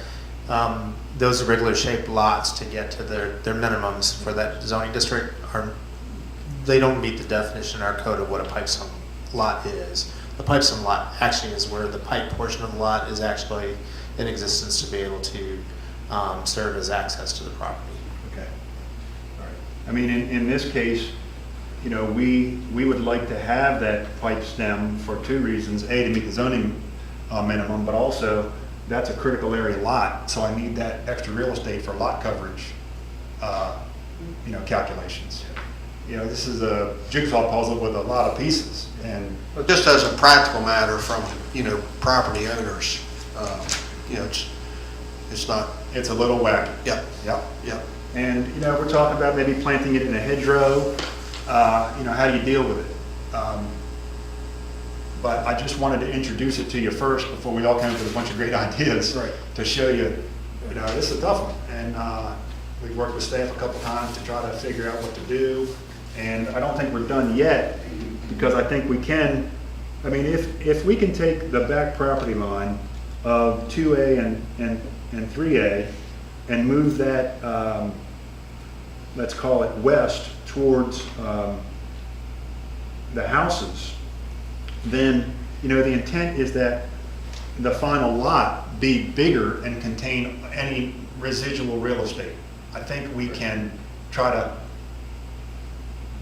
make that lot the biggest lot and make the other ones comply to the extent possible. But we're still kind of figuring out this zoning line matter. And Sean, as I recall, where that is, there's a lot of trees there anyway. Let me show you an air photo. I mean, there are, that whole area there. Yeah, the whole thing is forested back there.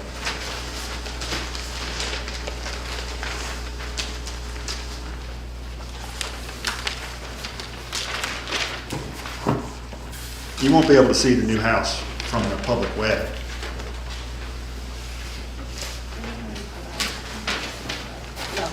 You got that? So Sean, how come, and maybe Mr. Wadsworth can answer this or his attorney, but I'm kind of surprised you want to do it in phases instead of not just knocking it out. There are a lot of expenses involved with each house conversion or lot conversion, and it would be a major financial burden to do it all at one time. Okay, fair enough.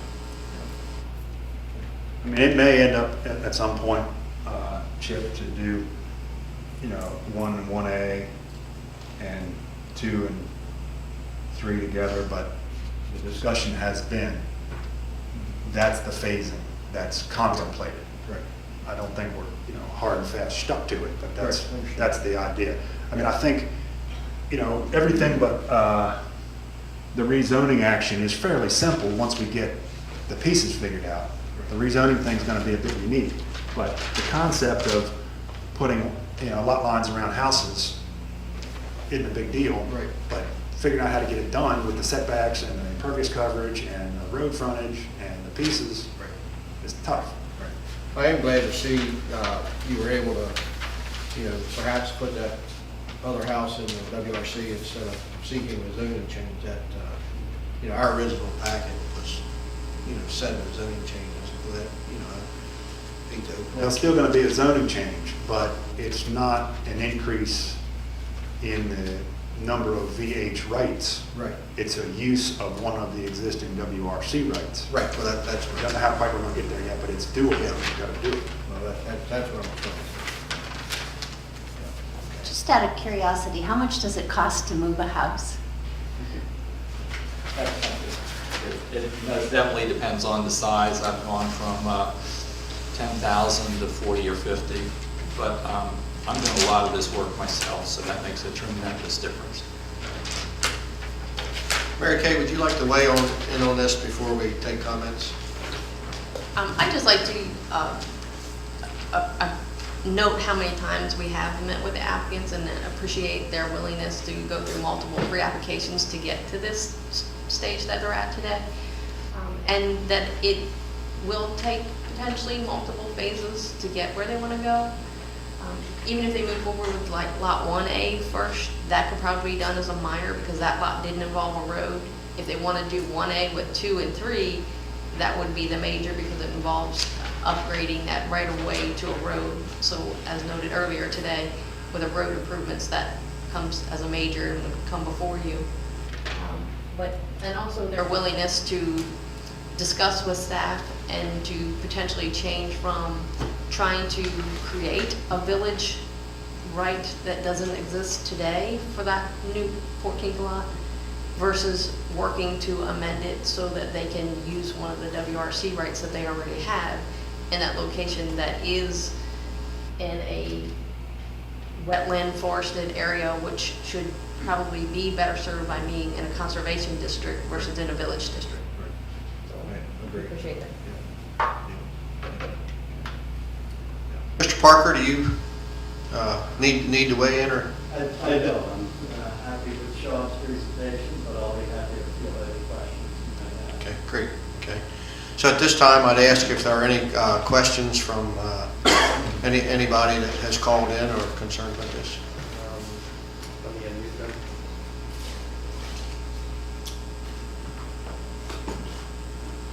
Is there anybody on the call that would like to speak?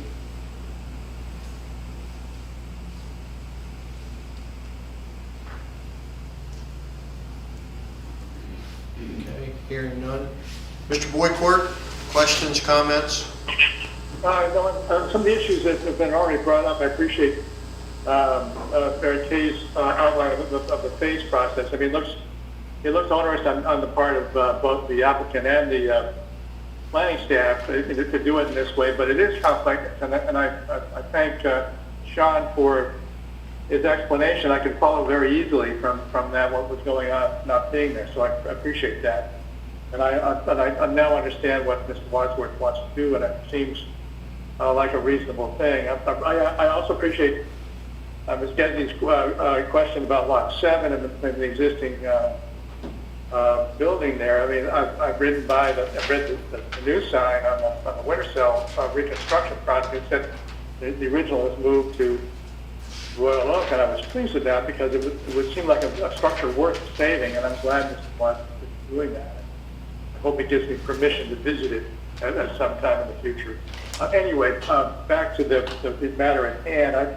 I think this is it is going to be a struggle to make it all work, but I think it's so far the concept I think is a reasonable one, and I'm glad that it's all explained to us now because it's fairly complex.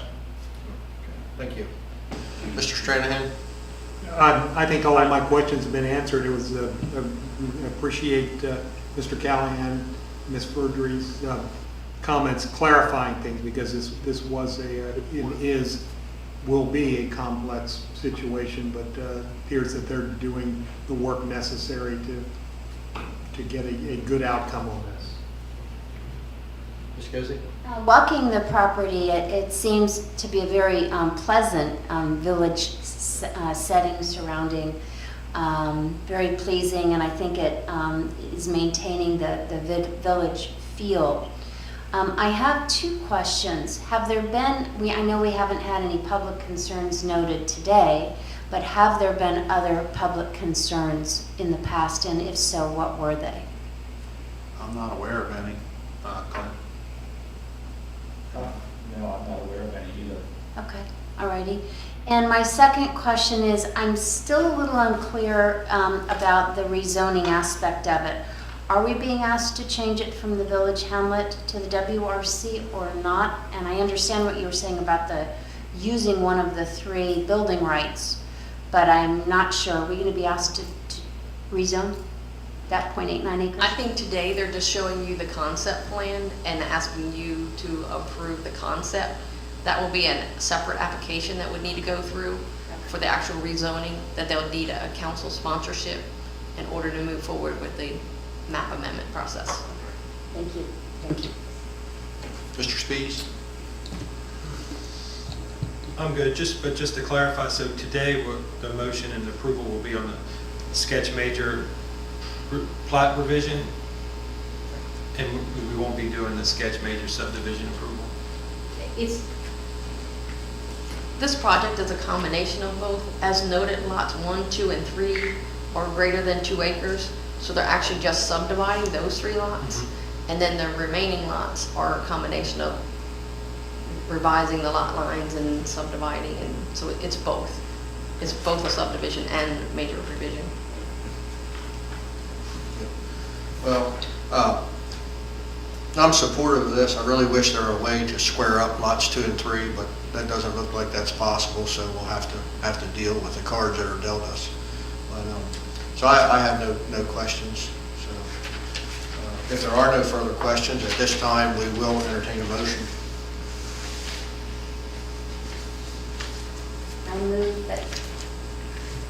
I move that the Planning Commission approve the sketch major subdivision and revision plat for Moore's Road LLC, subject to staff conditions. I second. Okay, we have a motion by Commissioner Gezi, a second by Commissioner Boycourt on the seniority ruling to approve the sketch major subdivision and revision plat for Moore's Road. Miguel, would you call the vote? Mr. Boycourt? Aye. Mr. Stranahan? Aye. Ms. Gezi? Aye. Mr. Spees? Aye. Mr. Council? Aye. Motion for sketch plan is approved 5-0. Good luck with your project. Thank you.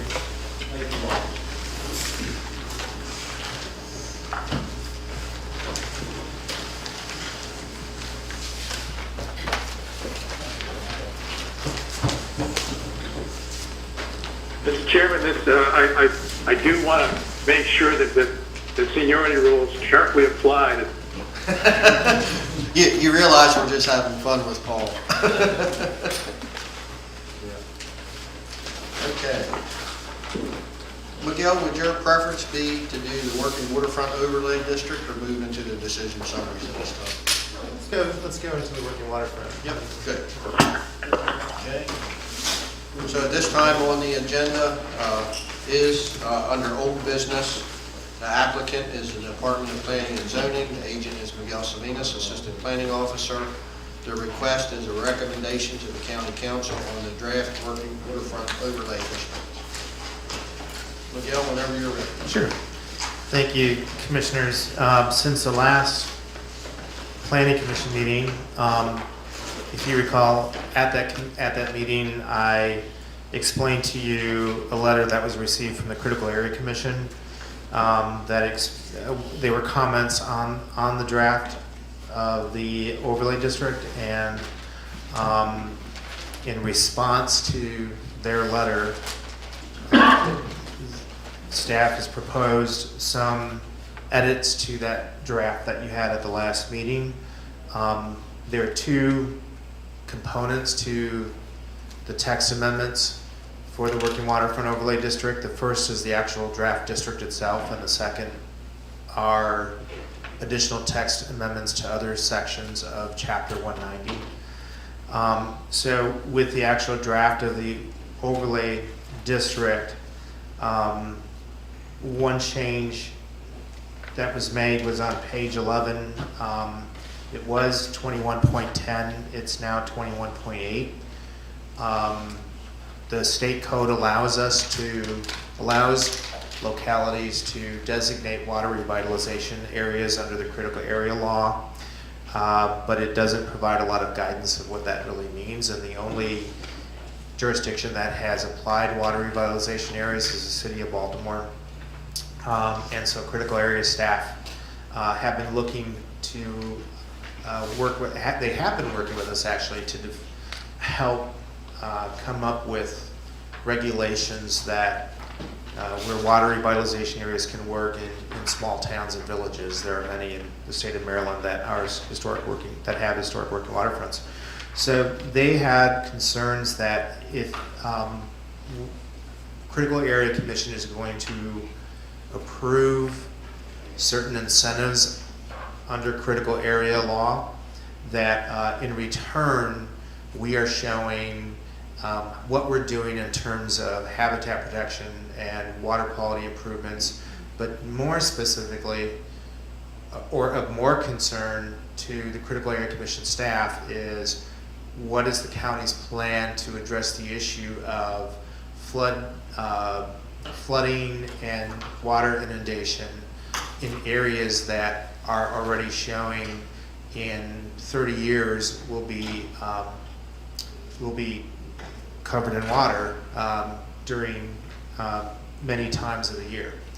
And if the county can't answer that question sufficiently, they had concern whether or not the Critical Area Commission staff would actually approve extensive regulations that are incentives in the water revitalization area. So based on that concern, we propose to eliminate most of the provisions in the water revitalization area that encouraged or provided incentives for public waterfront access.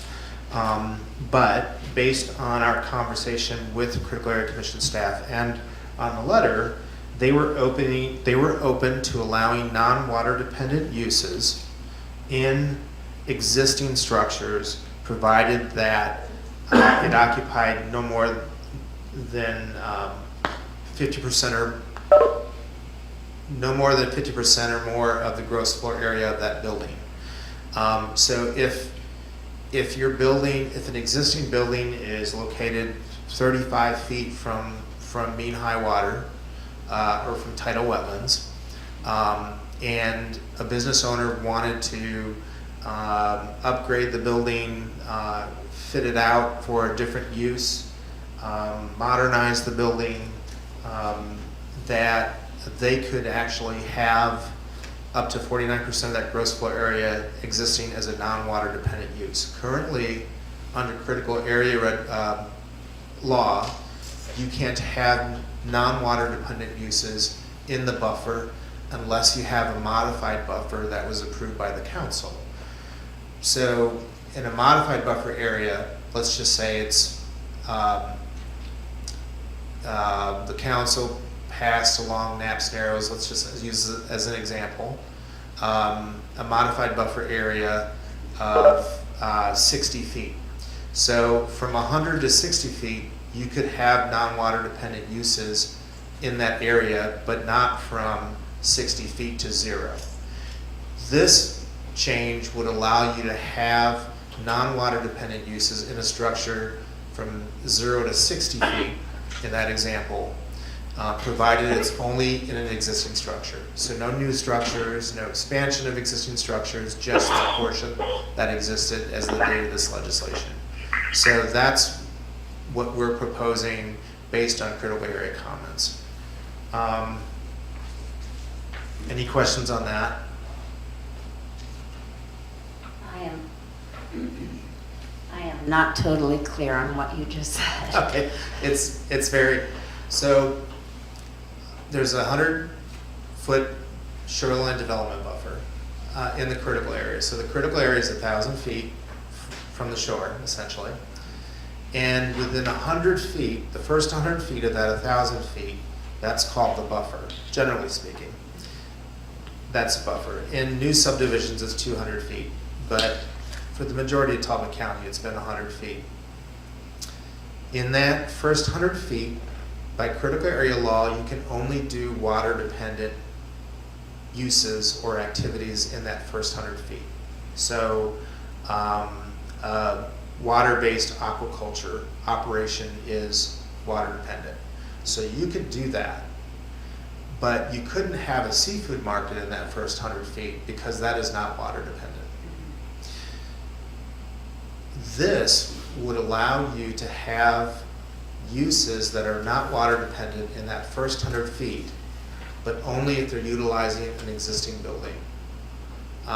So no, if they decide to demolish the building and build a new one in the buffer, they can't do non-water dependent uses in it.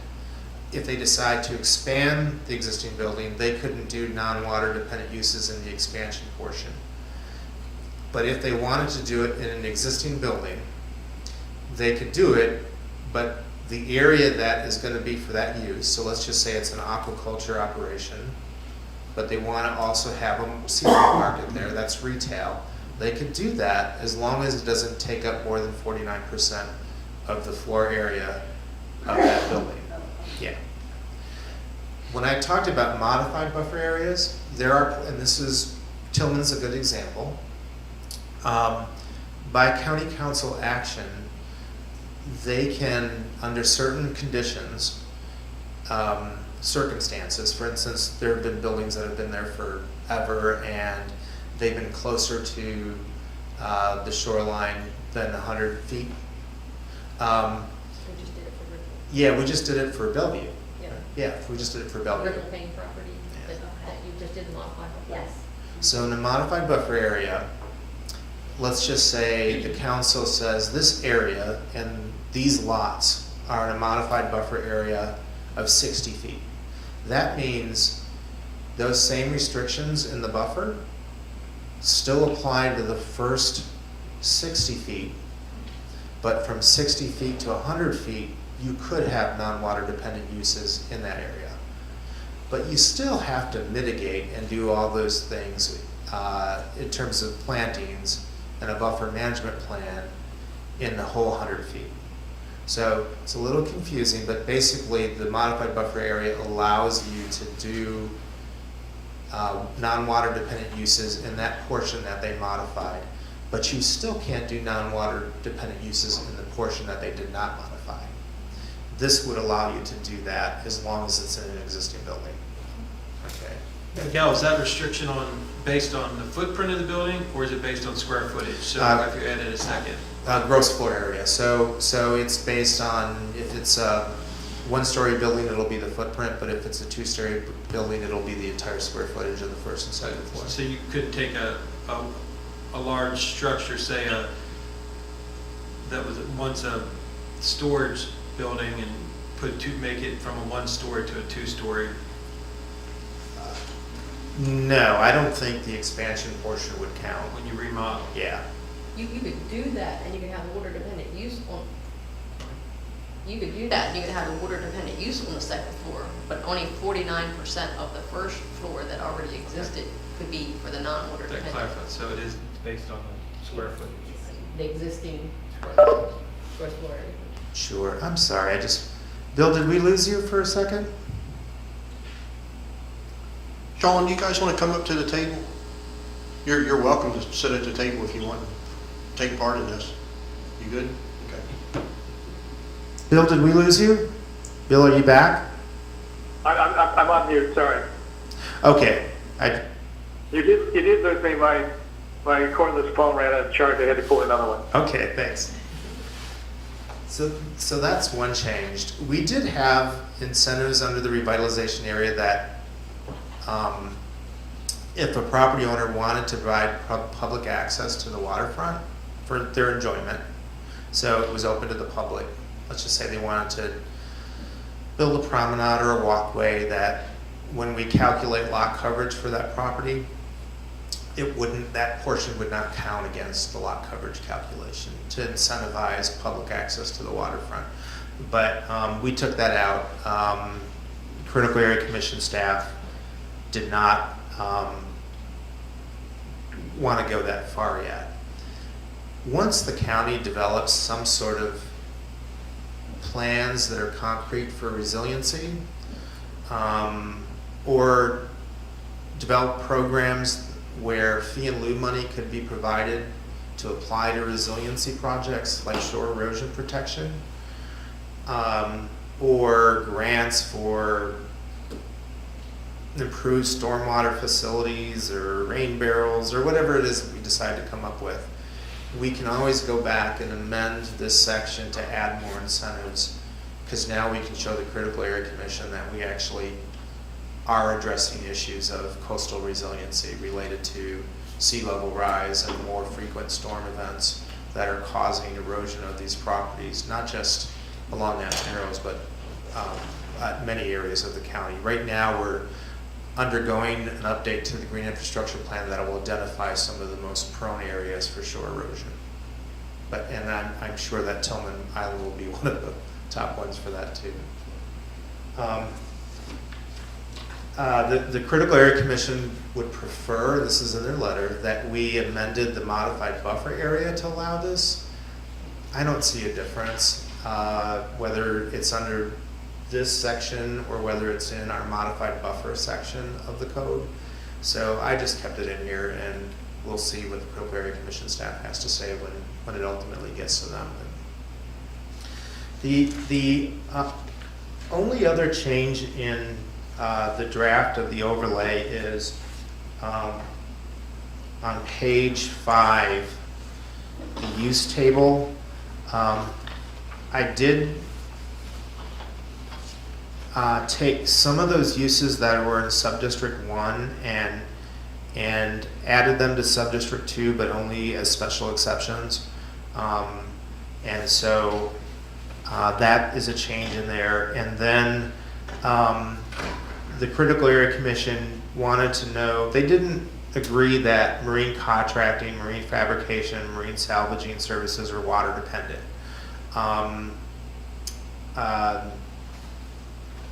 They are updating their water dependent regulations. I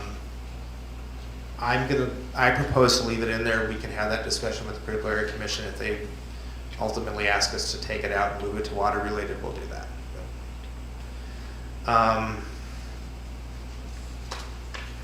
The part 2 to the Working Waterfront Overlay District are additional text amendments to other chapters of the code to be consistent, mostly to be consistent with the new zoning district.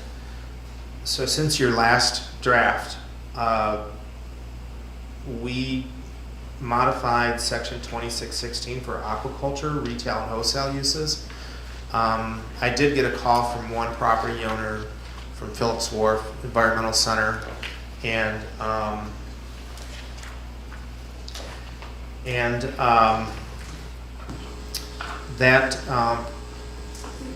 I think it was just a mistake. It said in all districts other than WWOD1, which is that subdistrict 1,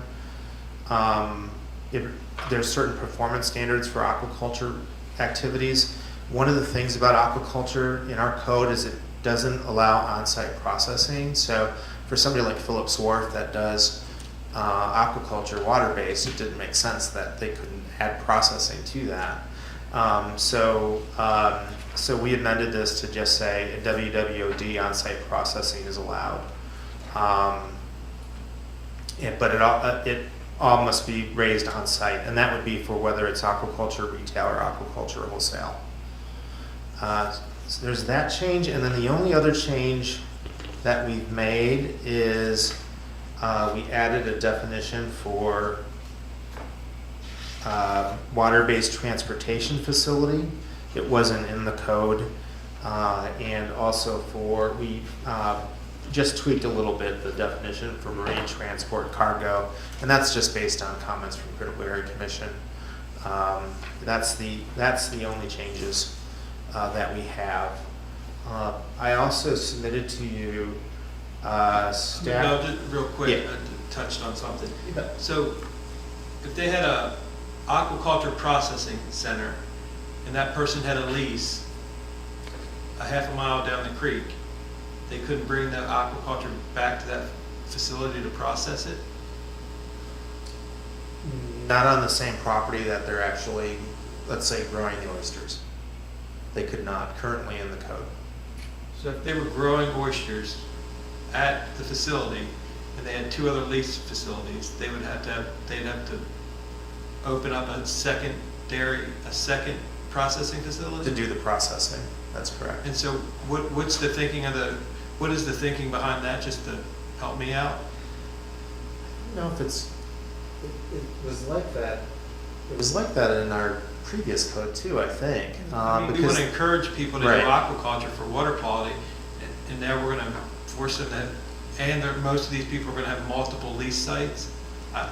That's a tough one for me. Yeah. I think it's such a new use that we haven't really had that opportunity to evaluate and look at the inconsistencies. But now that Miguel and staff are going through this particular thing, it's bringing out some things that we didn't know were really maybe impeding another process. I mean, just for what we always talk about here up on the commission about, we want the heritage and the feel of the community and we're calling it a working overlay, and then we're telling them to move the work somewhere else. I think that's something, there's probably other loopholes and things that just in the minute I'm not thinking of, but that one I would want to circle back to.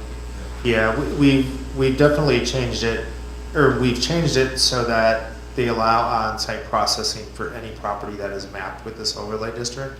So it will be allowed. And if it stays in there that, let's just say Phillips Wharf can use their existing building to do a seafood market there as well, they'll be able to do that based on the change that I just described earlier, because that building's in the 100-foot buffer, so they'll be able to do that as well. And I'm just using them as an example. I mean, it wasn't designed just for them, but I mean, that's the benefit of some of these changes. Yeah. 2 quick related questions. In terms of that, would that also mean if it's used as residential, they could continue be using it as residential? They can. If you go to page 4 under land uses for residential, so if a residential dwelling is of course it has to be legally permitted, or if there is an existing residential dwelling on the site, it's considered legally permitted. Oftentimes in Tillman, for some of these older homes, we have a heck of a time trying to find any old building permits, if they even exist, because of the age of the structures, or site plans of old commercial. So if it exists on the property, we're just going to consider it legally permitted, and not non-conforming if it existed prior to the rezoning to apply the overlay on the property. And you can use that property, you can convert that property to a non-residential use if that's what the property owner wants to do, provided you comply with the district. However, once you convert that to commercial, you can't go back. Any establishment of new residential uses are not permitted except for accessory dwellings. Where are you reading? I'm sorry, you're on page 4. Page 4, number B, or letter B, residential uses. Oh, am I in the wrong document? That one. And which one is that? It's 21. That's the actual district, overlay district draft. Okay, great. Thank you for that. My second question is just simply, what is the processing part of an oyster hatchery? What are you processing? Oh, boy. Well, I would say, if Can. they were to, shuck the oysters there and can them, Can them. or, put them in a jar for retail sales somewhere else. Okay. Is that what it is in this case? I guess that's what it could be. I mean, they're growing oysters, they're not at the point of shucking them, I thought. So I'm curious. Correct. So in that example for Phillips Wharf, they are currently just growing under wholesale. So they would be, that portion of their property would be aquaculture wholesale. But if they decided to do processing under the current regulations, they couldn't do it. Okay, got it. Yeah. That makes I would say it would even involve, cleaning soft crabs, if there was a land-based shedding operation. Sure. If they were to clean them and package them for, for resale. That makes sense. I just didn't think that's.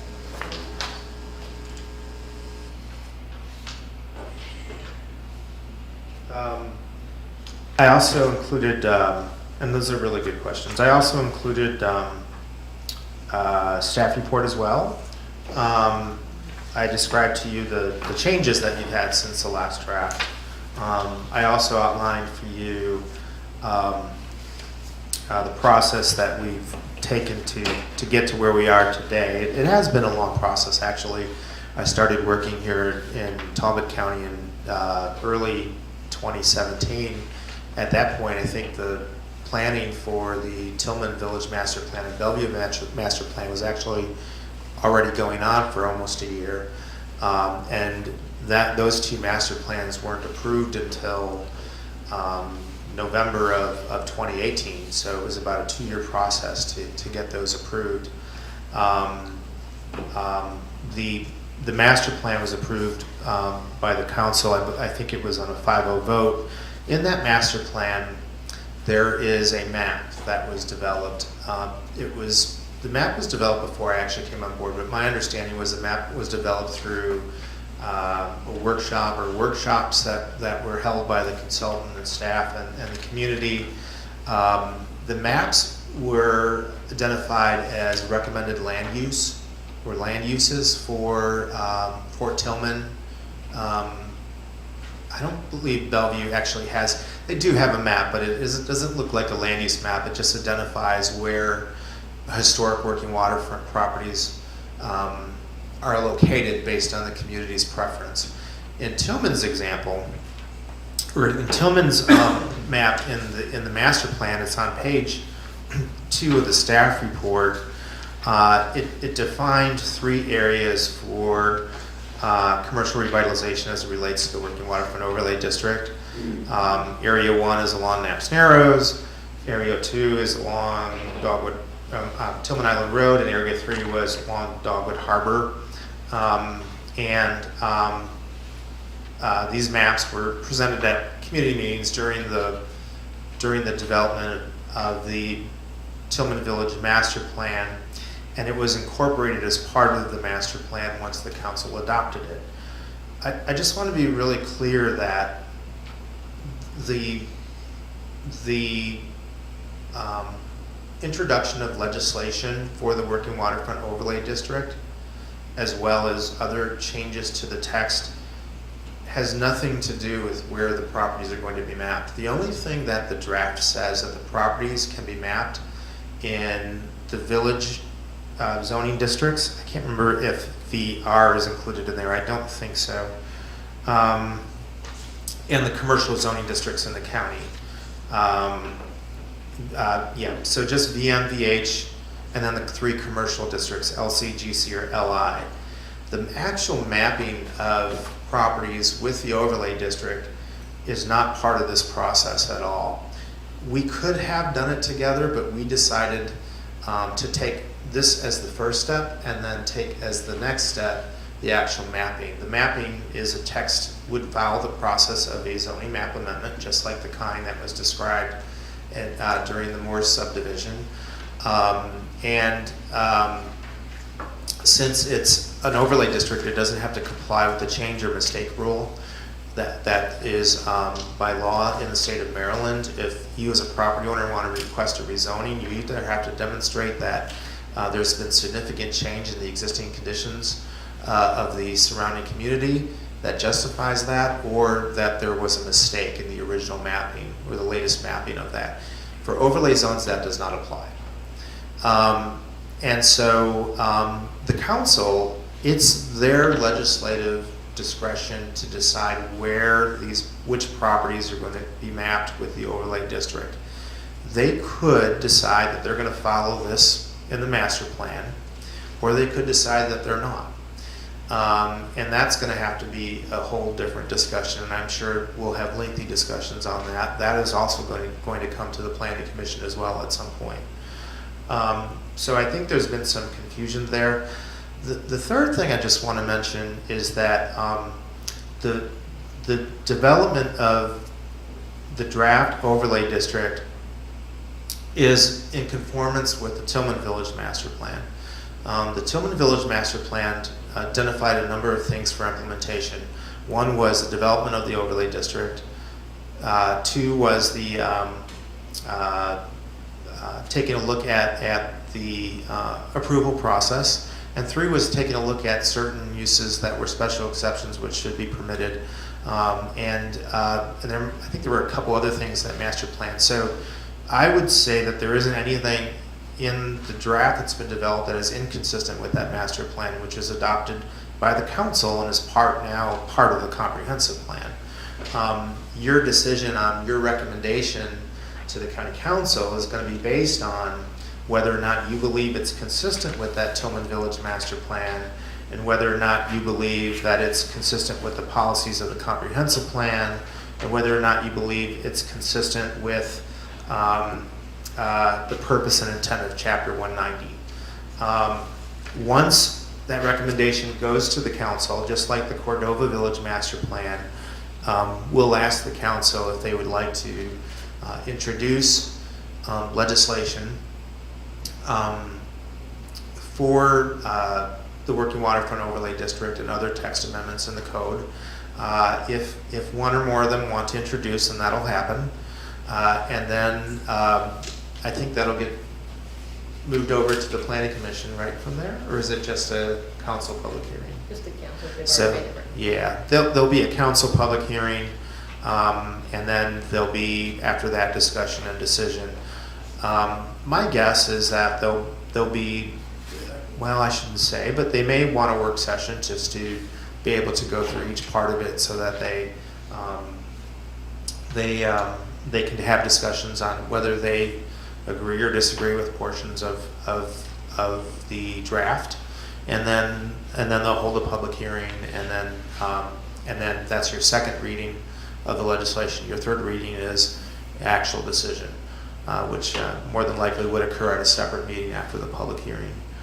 There are some other things that I outlined in the staff report. We don't normally post staff reports online, although I'd like to. We'd like to start doing that in the future so that if they're active and in front of the Planning Commission, I think the public should be able to read staff reports. And we are researching into that and how we can do that efficiently, and given the bandwidth that issues that we currently have in terms of getting large documents online. We had our public hearing previously. The only comments we've received from the beginning of this year till today have been two comments. One from written comments, one from a property owner on Tillman Island Road, Michelle LaRocca, who states that she does not want this overlay on her property, which is a residential property, and the recent correspondence you received from Ms. Leslie Steen. I can only speak to those that I have talked with. My sense from those that have called and asked or written me about the status of the overlay district is they're just sort of waiting for when is this going to happen kind of thing. I mean, okay, it's been this long. When can we use this? And so that's the feedback that I've gotten so far. There may be certain things in here that you don't agree with. You certainly have the ability to have those discussions before your recommendation to to the county council. And we can certainly have that discussion.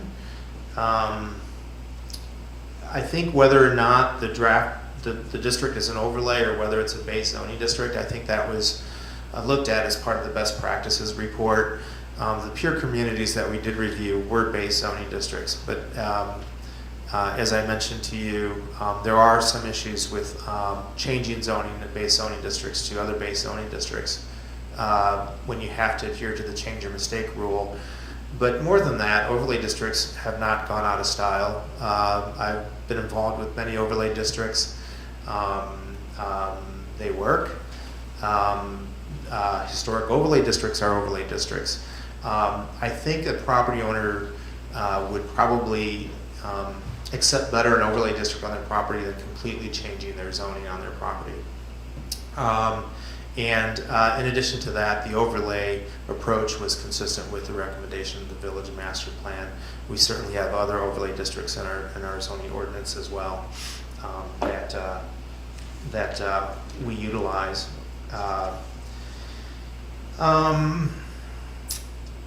We have prohibited a number of commercial uses that are allowed in the village mixed zoning district. Some of them are, any property owner right now could decide that they want to do, such as an auto service and repair shop, or a daycare center, or office building, or recycling collection center, or retail greenhouse, or self-storage facility. Of course, these all require site plans, but for the overlay district, we prohibited anything that is not marine related, so that there isn't for any further erosion of the remaining commercial market that is there in Tillman. That in the master plan, the recommendation was to actually work to save and hopefully expand water-dependent businesses in Tillman. And so we took out all those uses that weren't marine related at all, or related to marine activity, and just prohibited them, and just said you can't do it under the overlay. And so, I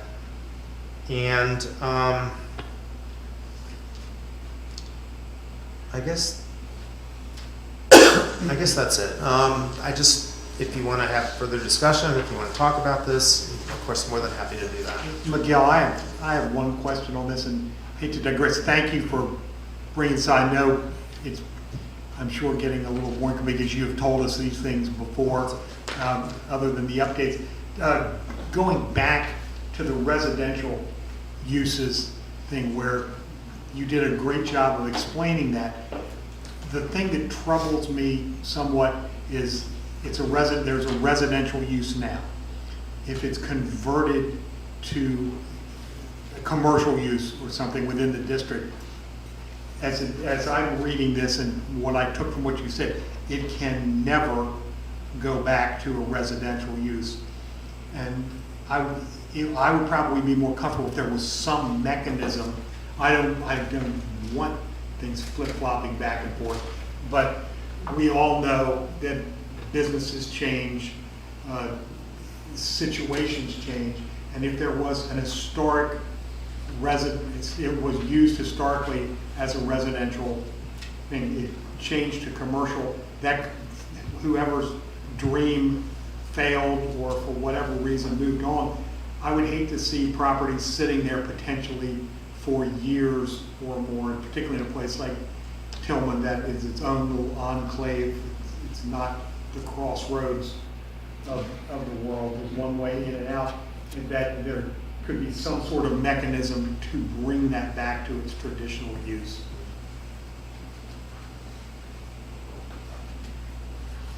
Actually, I thank you, Michael, for saying that, because that was one of the things that I was a little bit alerted by. And not even historic. I mean, isn't, as pointed out in one of the correspondences we received, many of those houses along one of the streets are residential already. And that's to me, that seems to be the character of that town as defined. And if you can't go back for reasons Mr. Stranahan just pointed out, it seems not keeping in consistent with the feeling. So I think, you know, I'm excited about this. I think you've done an excellent job.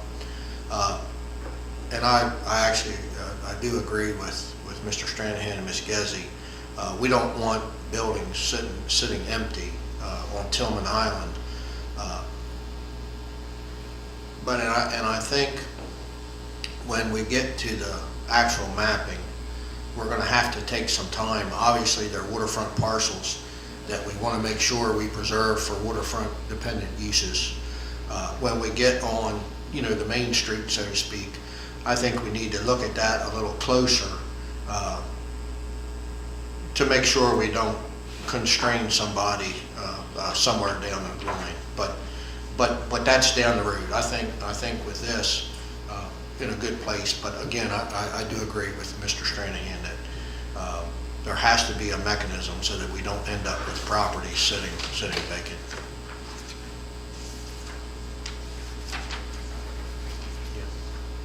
Mr. Boycourt, any comments? Yeah, first of all, I want to commend the patience of Miguel for the long haul. I mean, I got involved, but not enough in the master plan at Tillman that Miguel ran, and recognizing from the outset that Tillman's a problem with regard to a lot of conflicting uses, and I think that the blue matrix or whatever the PowerPoint that Miguel provided from the surveys show that what people want are often conflicting. The Tillman we know has been changed radically over the years by changing in the economic situation of the big packing plant that was down there and the thriving main street of with stores and gas stations and everything else. And we've all read in the paper about the school problem, and we went through the planning commission with regard to cell phone towers and coverage. It's been a difficult run, and I think that it's done rather well. And what I want to point not just to Leslie Steen's letter, but a few other issues. Is the perception of not having enough public involvement is not uncommon in complex issues, probably because the people get involved at a late stage, and they said, "Yeah, I didn't know about this." Well, it's not through the lack of effort on the part of planning to get that up, but it looks like that's the situation at present. So, what I'm recommending, and this may be like a 9th hour kind of issue, is that we spend one more go round to sit down and talk to the people, the public down there, to explain what I think is well explained in the with a couple of issues in Miguel's answer to Leslie Steen's earlier letter, which I think is well considered and obviously thought out. So what I recommend is one more go around with regard to getting the public involved, with the planning commission being involved at their volunteer, and I'm willing to do so, where we meet with the people who are interested to do this one more issue, because what will happen, in my opinion, is that a lot of good work that's been done will be threatened by raising the controversy level at the county council level. So to get the people who are most concerned about this, sit down, go one more round, and then bring it back to us again. It seemed like you get one more delaying tactic in the long haul, but I think it'd be worth it. So, Bill, given the constraints that we're under, given COVID-19, do you have any ideas? I know that there's been a series of emails that staff has sent to those that have been at previous meetings. So obviously with the pandemic, we're under a little bit different challenge. So what are your thoughts there? Well, and that's one of the reasons it's been moving on so long, because of the lack. And I don't have any magic bullet, but I think that that a Zoom meeting is the only real possibility for this.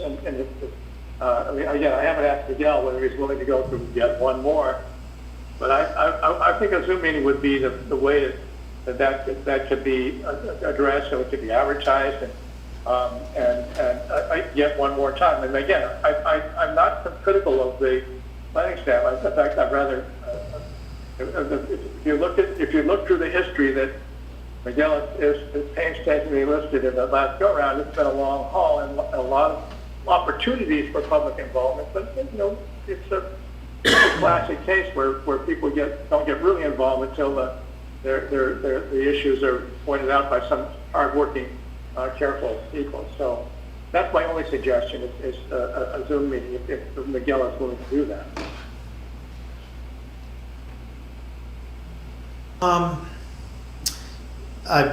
I'm thinking of a couple. Well, I'm thinking of three things I could do. One is, of course, the traditional method of getting an email out and creating some sort of document that describes, in very layperson's terms, what the components of the new district include, and ask for comments. Second is I can do a Zoom meeting. The third, because I have concern about several not being able to access Zoom or not wanting to use Zoom, is to have set aside a day at the fire hall in Tillman where people can request meetings with me at certain times, and I can be there all day and have people come in by appointment.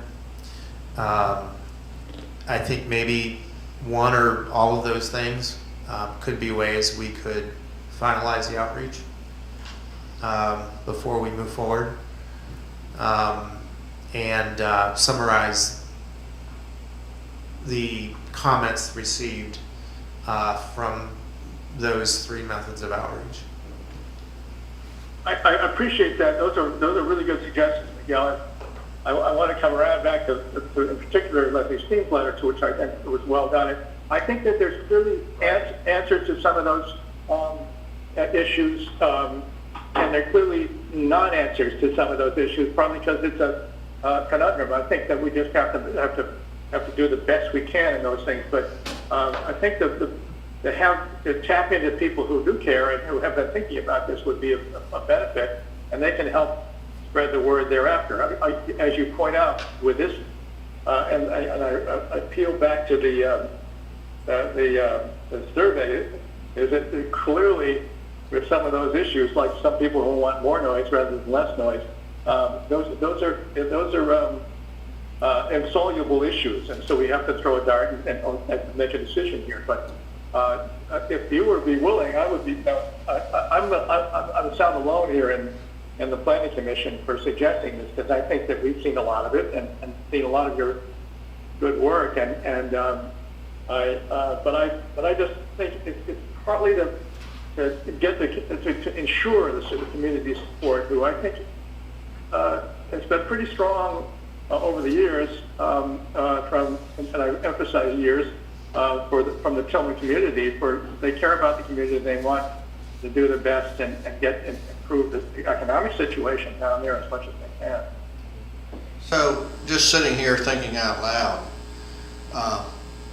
if we've already determined that the mapping is where the rubber really meets the road, and that will come a little bit later, and I gather at least the majority of the Planning Commission desires to have the ability for residential uses to go back to residential.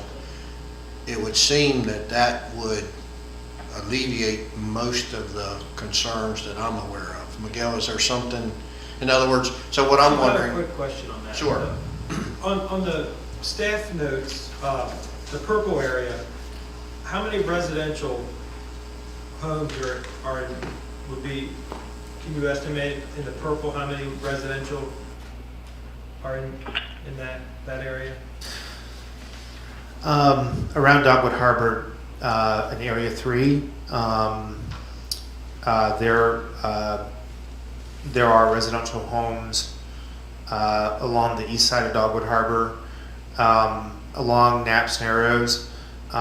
Anything north of the bridge is not residential, with the exception of a couple lots, I think. And then anything south of the bridge, there's a mix of residential and commercial there. Well, my comment on it is just kind of using that map, you know, I can see like the orange areas having the ability to go back to, if it's switched to commercial, to have the ability to go back to residential.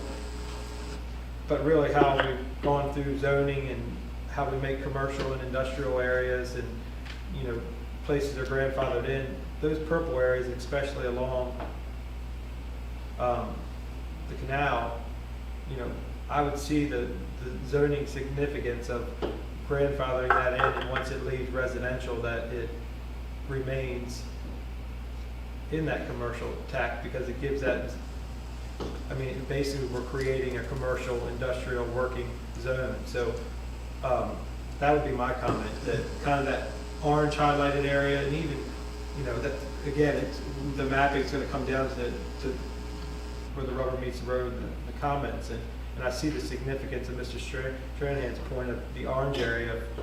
We wouldn't want to see those properties sit vacant, but I can also see the importance for that commercial zone along, especially along the canal, that we're trying to push that into a completely commercial zone. There are lots south of the bridge in the purple area that are a mix of both commercial and residential. Historically, that area's had a lot of commercial activity, boarding houses. I think there were 2 along Chicken Point Road at one time.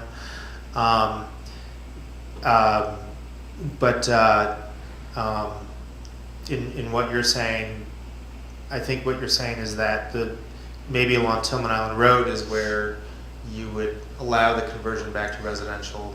But in the purple areas where we're trying to incentivize commercial development along the main channelways for water-dependent businesses, that's where we should encourage that to happen. The other thing, you know, this is sort of like... Well, just to clarify, my point would be, I would, right now, if I had to choose between Mr. Stranahan's comments and how it's written now, if it was all for one thing, I'd definitely have to lean towards Mr. Stranahan's comments, because we definitely don't want vacant homes along the main corridor through Tillman. Right. But, you know, if there was a way to figure it out, to separate it out and make multiple zones or multiple colors, then I would definitely see the importance of how it's written for certain areas. But if it's all for one, if it's going to be one way or the other way, then I think it's important to support Mr. Stranahan's stance. I also thought... I said the way I understand it right now also, though, is where, to get back to Miguel reaching out to the public, which I think is very important, we also need to be ready for another round of public questions when the mapping actually happens. From what Miguel had said earlier, what we're talking about now, the concerns of the public don't seem to me to be as serious at this point as they're going to be when the actual mapping occurs, because as Mr. Spies says, there's room for hardness here, flexibility there, but right now we don't know where those areas are because it hasn't been mapped yet, and that's where we just need to be prepared for when the mapping actually begins or comes out. That's when the public, I believe, is going to be truly interested in what's going on with this. Well, and just to clarify, that was not my intent in agreeing with Mr. Stranahan regarding residential. In fact,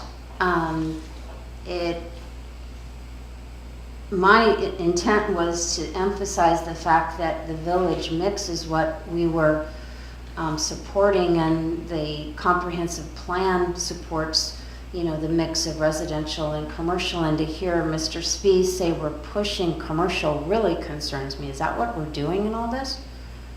Pushing commercial use? Well, we're I thought we creating a were- working overlay district. But, So, I you know, I would answer that is, we are trying to create an overlay zone to give the working waterfront a chance for businesses to have a place to go where there are some regulatory guidelines that would help them, some easier restrict. But the other part of that is so that they don't have to conflict with residential use in certain areas, which, again, I'd want to make a visit. And sitting here today, I would say any of these areas that are in purple that are currently a commercial or a commercial use, let's say, then I would support them not having the ability to go to residential today. Now, when it comes to the mapping, I'd want to go down and I'd want to take a on-site look and say, okay, this makes sense here, this doesn't make sense here. But, the general theory of it and what's on paper, take away the map, I think is what Tillman is going to need to have a realistic shot in the arm of being a true maritime-based community, which I think is what the master plan overwhelmingly said. Now, if we want Tillman to turn into a residential community, then that's a different story. But that is not what I gathered from, it's obviously not what the master plan said or what we're trying to do. okay, and good, but going back to my concern about, maintaining, the character, the village character, by changing what the village character is, and I take the one strip, because I think Mrs. Steen was being very specific in her pointing out, of those 12 lots that are purple on this map, right here, of those 12, 10, if she's correct, I don't know, I haven't had a chance to validate it, and that's not my role really, but of those 10 are residential, and 2 of which have 2 homes on them, so that means 12 of the 12, there's 12 residents, so to me that's like, if we're going to be supporting commercial, shouldn't we be supporting it in a commercial area and not a residential area? Well, some of those residential homes are actually a combination of both commercial and residential.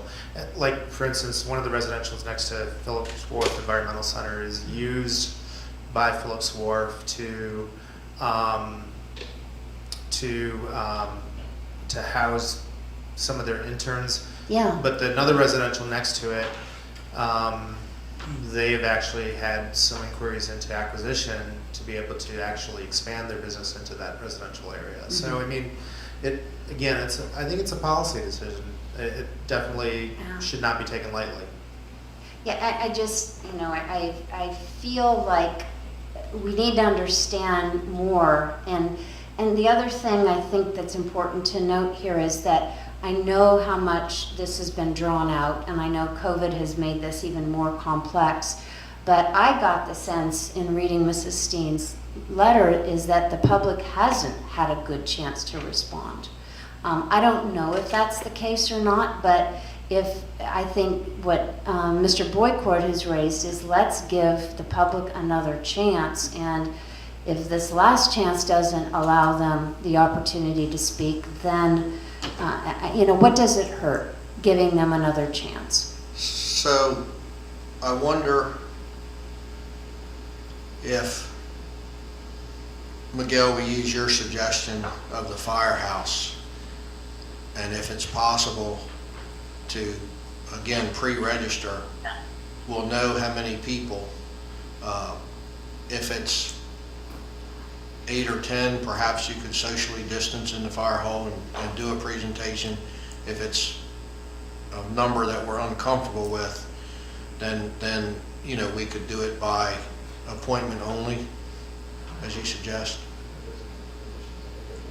I think that's an excellent suggestion. But I'm not sure we can do that, so that's why we're asking. Yeah, I think we could take a look at it. I was just talking to Mary Kay. I wanted to be sure that the governor's executive order didn't have caps on indoor gatherings, and I don't think that it does.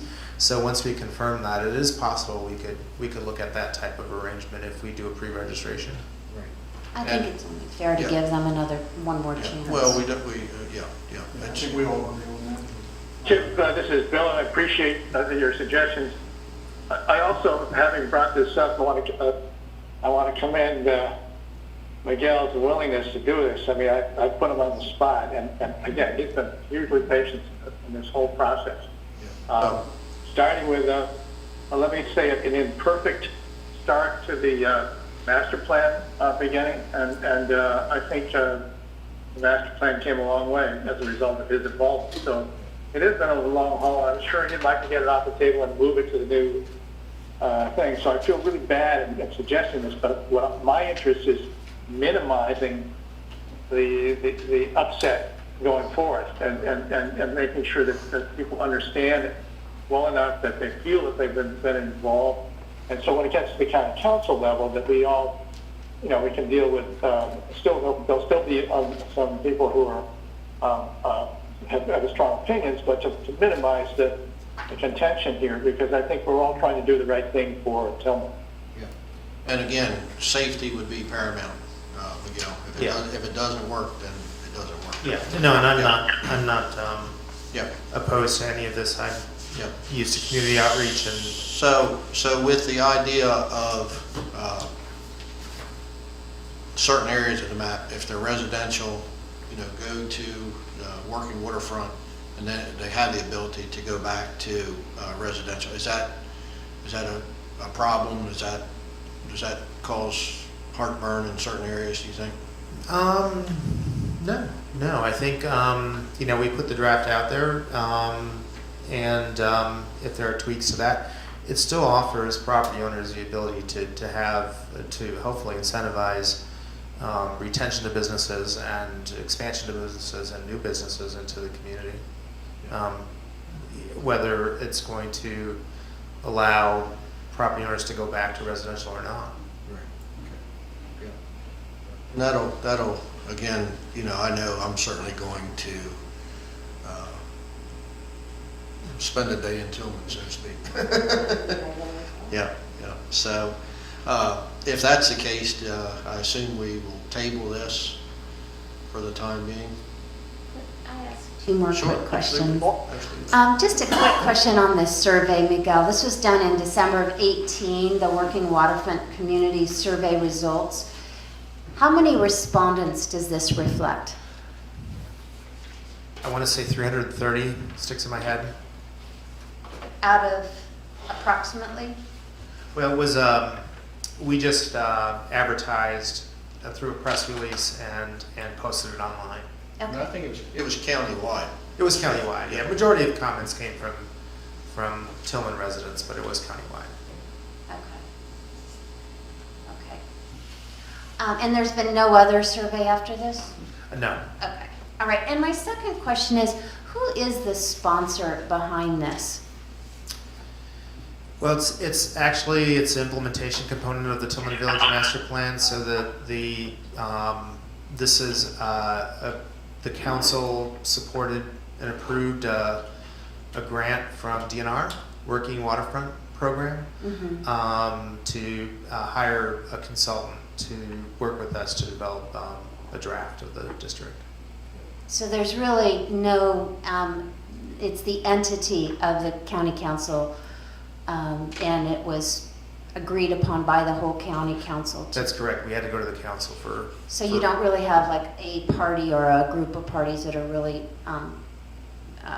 behind this. It's no. I think there's a lot of support from DNR because they wanted to see an implementation component come out of the Tillman Village Master Plan, and they also wanted to see the development of a zoning district like this that could be used in other small villages and towns in Maryland, or adapted, who are struggling with their working waterfronts as well. Thank you. So, are we good? We'll look forward to hearing back from you as far as what you find out. And we will keep it on the agenda as old business with a goal to move this as time permits, I guess is the best way to put it. So, yep. Again, Miguel, I want to thank you. Again, I'm excited about this. I think this is what Tillman needs, and it's taken some time, and I think we'll get it right. And I think years from now, we'll all look back and we'll have something that we're all proud of having been part of. I'm confident that we will. Yep. Yes.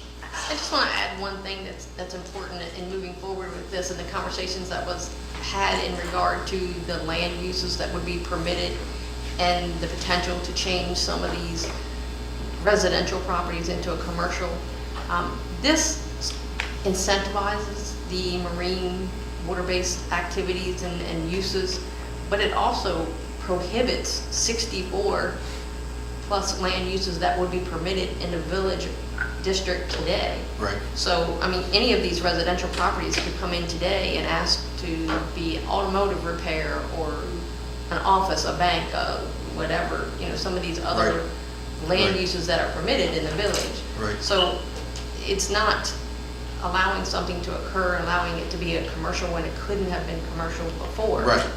It's actually just incentivizing the marine commercial-based uses and restricting further some of those uses that are not. And I think the concern is not so much that, it's, and as I see this, it's to give those marine-based businesses an advantage in certain areas. Absolutely. But then again, and I think under those permitted uses, if someone took a residential lot and put an automotive repair shop, they would have the ability to turn it back to a residential lot if they so desired. And I think that's what we're looking for. In other words, we want to give those marine-based businesses a shot in the arm, but then also have the ability to preserve, you know, landowner rights and those type of things. But there, you know, again, in my opinion, there's going to be certain areas that we need to dedicate solely to this to give it a fair shot. So, are we good? Okay. So next on the agenda, we will move to the decision summary approvals. And if everybody's ready, we will start with the May 20th. So, are we good? Jen, are we good in the back? Okay. So if everybody's ready, we'll start with Wednesday, May 20th, page 1. Page 2. Page 3. Page 4. Page 5. Page 6. Page 7. Page 8. Line 365. Line 365, isn't that from the February agenda? Because we didn't have a March meeting, did we? Jen, can you fact check that for us? If it needs correcting, we'll correct that. Yeah. Okay. 9 of 9. Page, line 392, after Alan Gerard should be Lynn Harris, and then Jesse Hammock. And then the following, at the very end, Bruce Armistead had also commented, so he should be added to that list. Will we note it? Oh. Is your mic on, Ms. Kizzy? Yes. Okay. Can you hear? Yeah. Okay, sorry about that. Did you catch all that? Yeah. Okay, good. Okay. So that concludes our May 20th. Do I have a motion to accept as amended? So moved. Okay, we have a Second. motion by Mr. Spees, a second by Mr. Stranahan. Mary Kay, would you call the vote? Mr. Worcourt? Aye. Mr. Stranahan? Aye. Ms. Gezzi? Aye. Mr. Council? Aye. Mr. Spees? Aye. Okay, so, All in favor? oh, okay, good. Next, we'll move to Wednesday, June 3rd, page 1. Line 47, I didn't say anything that I didn't feel it and it was necessary for the county council to, I would like to change that to say, after Gezzi indicated it would be burdensome striking does not feel it is necessary to continue on with that for the county council to. Okay, hang on, Oh, sorry. I'm not- I'll read the sentence. and Okay, it's so complete. you're on page 1. Page 1, line 47. So, I'd like to strike, does not feel it is necessary. okay, I don't have that on mine. Are we on, what you, I'm on June 3rd. oh, I'm so sorry. Never mind. I'm on August 5th. Oh, okay, sorry. Pardon me. Sorry, okay, yeah. So we'll go back to June 3rd. Okay, if everybody's ready. Page 1. Page 2. Page 3. Okay. Hearing no amendments, we'll entertain a motion to approve as presented. So moved. Second. Okay, we have a motion by Mr. Spees, a second by Mr. Stranahan. Mary Kay, would you call the vote? Mr. Boycourt? Aye. Mr. Stranahan? Aye. Ms. Gizzi? Aye. Mr. Council? Aye.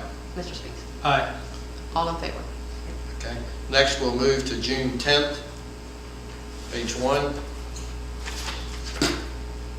Page 2. Hearing no amendments, we'll entertain a motion to approve as presented. So moved. Second. Motion by Mr. Spees, a second by Mr. Stranahan. Mary Kay? Mr. Boycourt? Aye. Mr. Stranahan? Aye. Ms. Gizzi? Aye. Mr. Council? Aye. And Mr. Speaks? Aye. All in favor? Okay. Next, we'll move to July 9th, page 1. Page 2. Page 3. Page 4. Page 5. Yep. One question I had on line 120 is, did we make the removal of the pump house, this is just a remembrance, as part of that motion or not? That's something we can check if no one remembers. Okay, now what was that, Bill? I had trouble hearing you. Okay, on line 120, on the motion, or did the staff, maybe I've answered myself, but the question is whether we explicitly mentioned the removal of the pump house or not, and it may be in the staff recommendation. I don't think that was came under our purview, the pump house, correct? Right. It was in the staff conditions that it had to be done because it can't be an accessory without a primary. So it was part of the staff conditions. Okay, you've answered the question. Thank you. Yep. Okay. Page 4. Page 5. A minor 222 recommended spelling. Okay. Jen, you got that? Okay. Page 6. Page 7. Page 8. So line 341, and I'll refer back to Mary Kay because I think this is her statement. It says, she also stated staff is not going to ask the applicant to replant a certain species that we know failed over and over again. You want it to say over and over again or just that failed? What's your preference? Just failed is fine. Okay. So we'll strike over and over again on 341. Okay, and then page 9. Okay. Entertain a motion to approve as amended. So moved. Okay. Second. We have a motion by Commissioner Stranahan, a second by Commissioner Spees to approve as amended. Mary Kay? Mr. Boycourt? Aye. Mr. Stranahan? Aye. Ms. Gizzi? Aye. Mr. Council? Aye. Mr. Speaks? Aye. All in favor? Okay. So when we get to the August 5th, I'd like to talk about this before we go through it. So this is a different format than we've seen previously. So, Mary Kay, my question is, should we talk about the format before we approve the decision summary? If that will have an impact on your approval of the, if you'd like to see it in a different format in order to approval. Okay. So what I'd like to do is table this for a moment and move our agenda to commission matters. discussion items, and then we'll come back to it. Can we do that? Okay. So this decision summary is a new format. So one of the things that I noticed when I went through it was it had staff recommendations in the decision summary.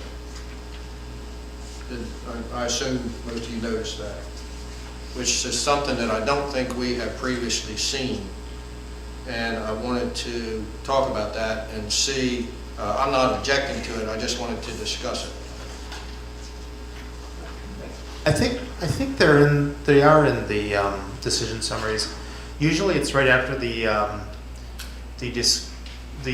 description of the application, right underneath the listing of the application.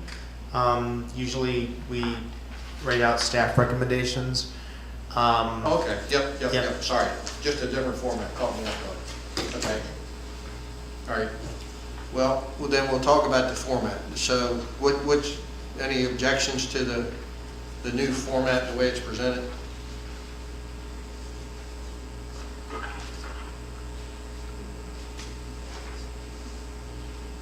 Everybody good with it?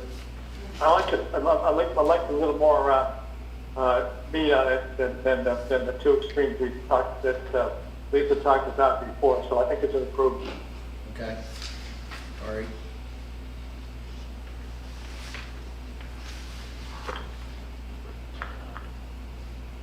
Okay. Then let's go back, and we'll go back to our agenda item of the draft decision summary. So we'll go ahead and start with page 1. Ms. Gezi, you had a... Yeah, line 47, just if you could strike "does not feel it is necessary," and then later in the sentence the, and in the first part replace that Gezi indicated it would be burdensome, and the latter part of the sentence to read for the county council to read over 250 pages of transcriptions.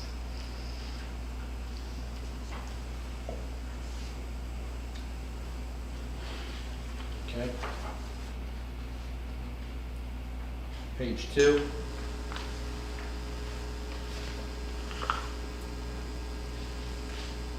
Page 3. So line 142, it says the house was deemed it inhabitable by the county. I think it would read better if it just said the house was deemed inhabitable by the county. Wasn't it uninhabitable? It should probably say uninhabitable. Uninhabitable. Yeah. Okay. So that, yeah. Yeah. Okay. So that was the only thing I had there. So that's 3. Page 4. So at the top, just for clarification, I think we should consider on line 145, it says, and stores his lawn equipment in the shed. The property is, I think that should be well maintained. And then I think we should strike, Mr. Ford is a great neighbor. He helps her and other neighbors with lawn care in the area. There are other people on the deed, but Mr. Ford has paid the taxes. We ask that the shed remain so he can continue his lawn care business in order to continue paying the taxes on the property. I'm not sure that's relevant as I read. I know that was part of her testimony, but I don't know that there. So. I would agree. It was an emotional plea, kind of not relevant to our decision. Right. So then to carry that further, I would leave commissioners express their approval and support for this request. Commissioner Council expressed that this request is different from other special exception requests for accessory structures prior to the principal residence. So that's just kind of cleaning that up. And then I would strike, there was a house there that was taken down by the county. This is a unique situation. I would strike that because it's mentioned earlier that the house was taken down by the county. So just to clean it up a little bit. Anything else on page 4? Page 5?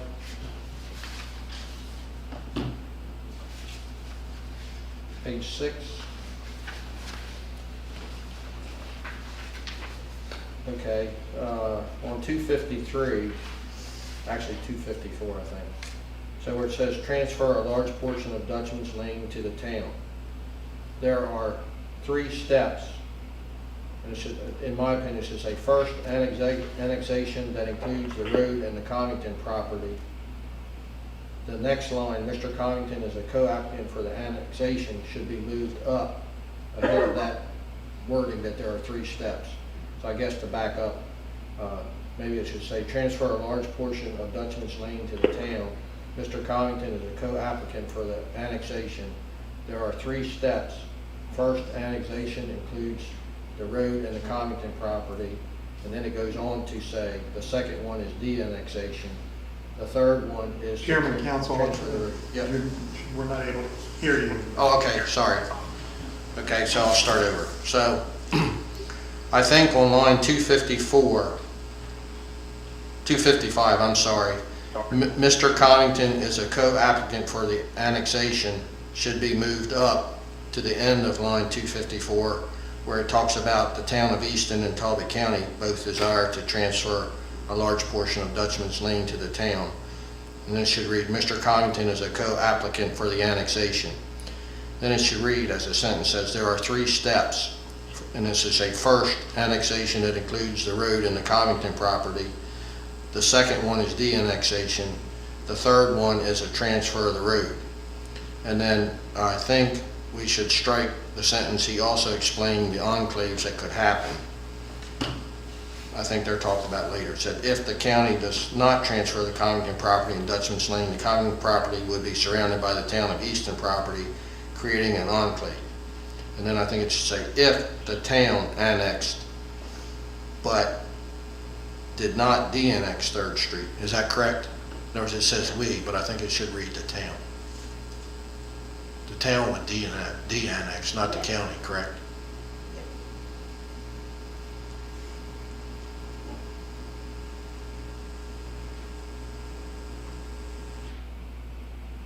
That's just in my mind, a little bit clearer. I don't know. Perfectly good change. Okay. Anything else on 6?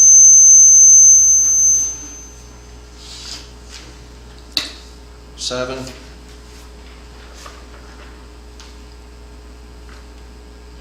8? So on 341, I think that should read, if the planning commission, not the planning commissioners. And then on line 346, Commissioner Council wanted to know if the words, and I would like to change that to say to determine consistency with the comprehensive plan should, to determine consistency with the comprehensive plan should be on certain agenda items under request bullet point. And then I think it should say Anthony Coopersmith stated that there are certain times Maryland state law requires the planning commissioners, or require whatever's, but just clean that one up a little bit. That's all I had. Chip, I lost contact and I was on mute, but one minor issue is on line 211. I think that the motion is officially a recommendation to the planning officer for the variance.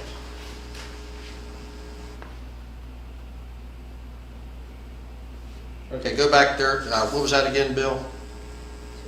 On 211, I think that motion should be a recommendation to the planning officer for approval. Right. Okay. Yep.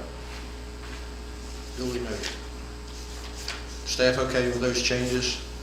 Yep. Okay.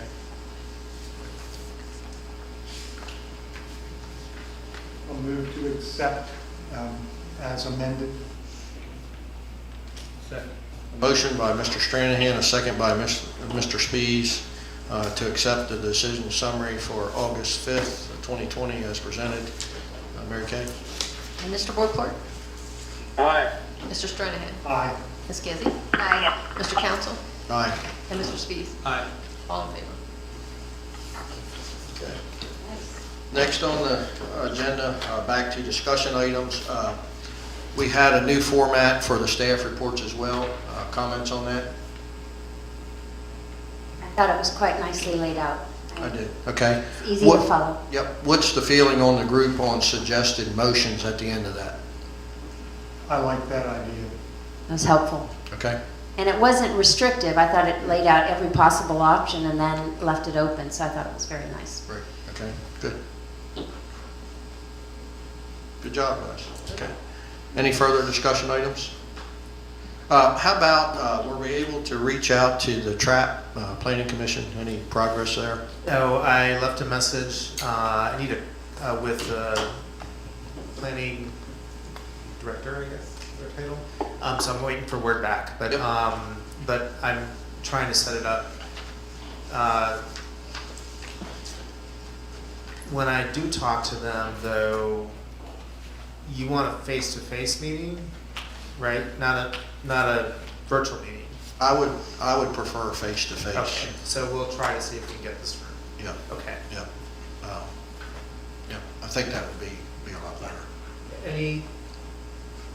Anything specific topic-wise that I should let her know about? I would just, in my mind, again, I'm getting a lot of questions on the different phases of the development, what it's going to look like, what's proposed. So I think just as an informational meeting on, what they may For have. Trap East. Yeah. For Trap to date. Okay. Yeah, just specifically Trap East. Okay. And, Mr. Council, would this just be the planning commissioners county to TRAP, or would we be including others into the discussion? Well, my preference would be to have a workshop, with the planning commissioners. And it's twofold. Obviously, this is going to have a big effect on the county. It would be nice if we were to stay informed. So, hopefully this will be not a one time and done thing, just to keep informed. I'm thinking it may be just the planning officers and not other additional folks. In other words, say they bring in their legal representation, then we would have to bring in our, this is a casual discussion, right? This is what we see, this is what we think, this is what we envision, this is hopefully how we hope to move forward. Yeah, we do have to provide appropriate notice since it'll be a meeting of the full commission. It does have to be open to the public. We just have to decide are we going to allow the public in, or what we have been doing, of course, is by virtual. Right. But yeah. Yeah. And if it's one of those things, we have to wait until safer times, and that's what we have to do. But it would be nice to do. Yep. Okay. Any further discussion items? Staff matters? Work sessions, commission matters? Hearing none, we will adjourn at shortly after 12 o'clock. So, thank you very much. Thank you all.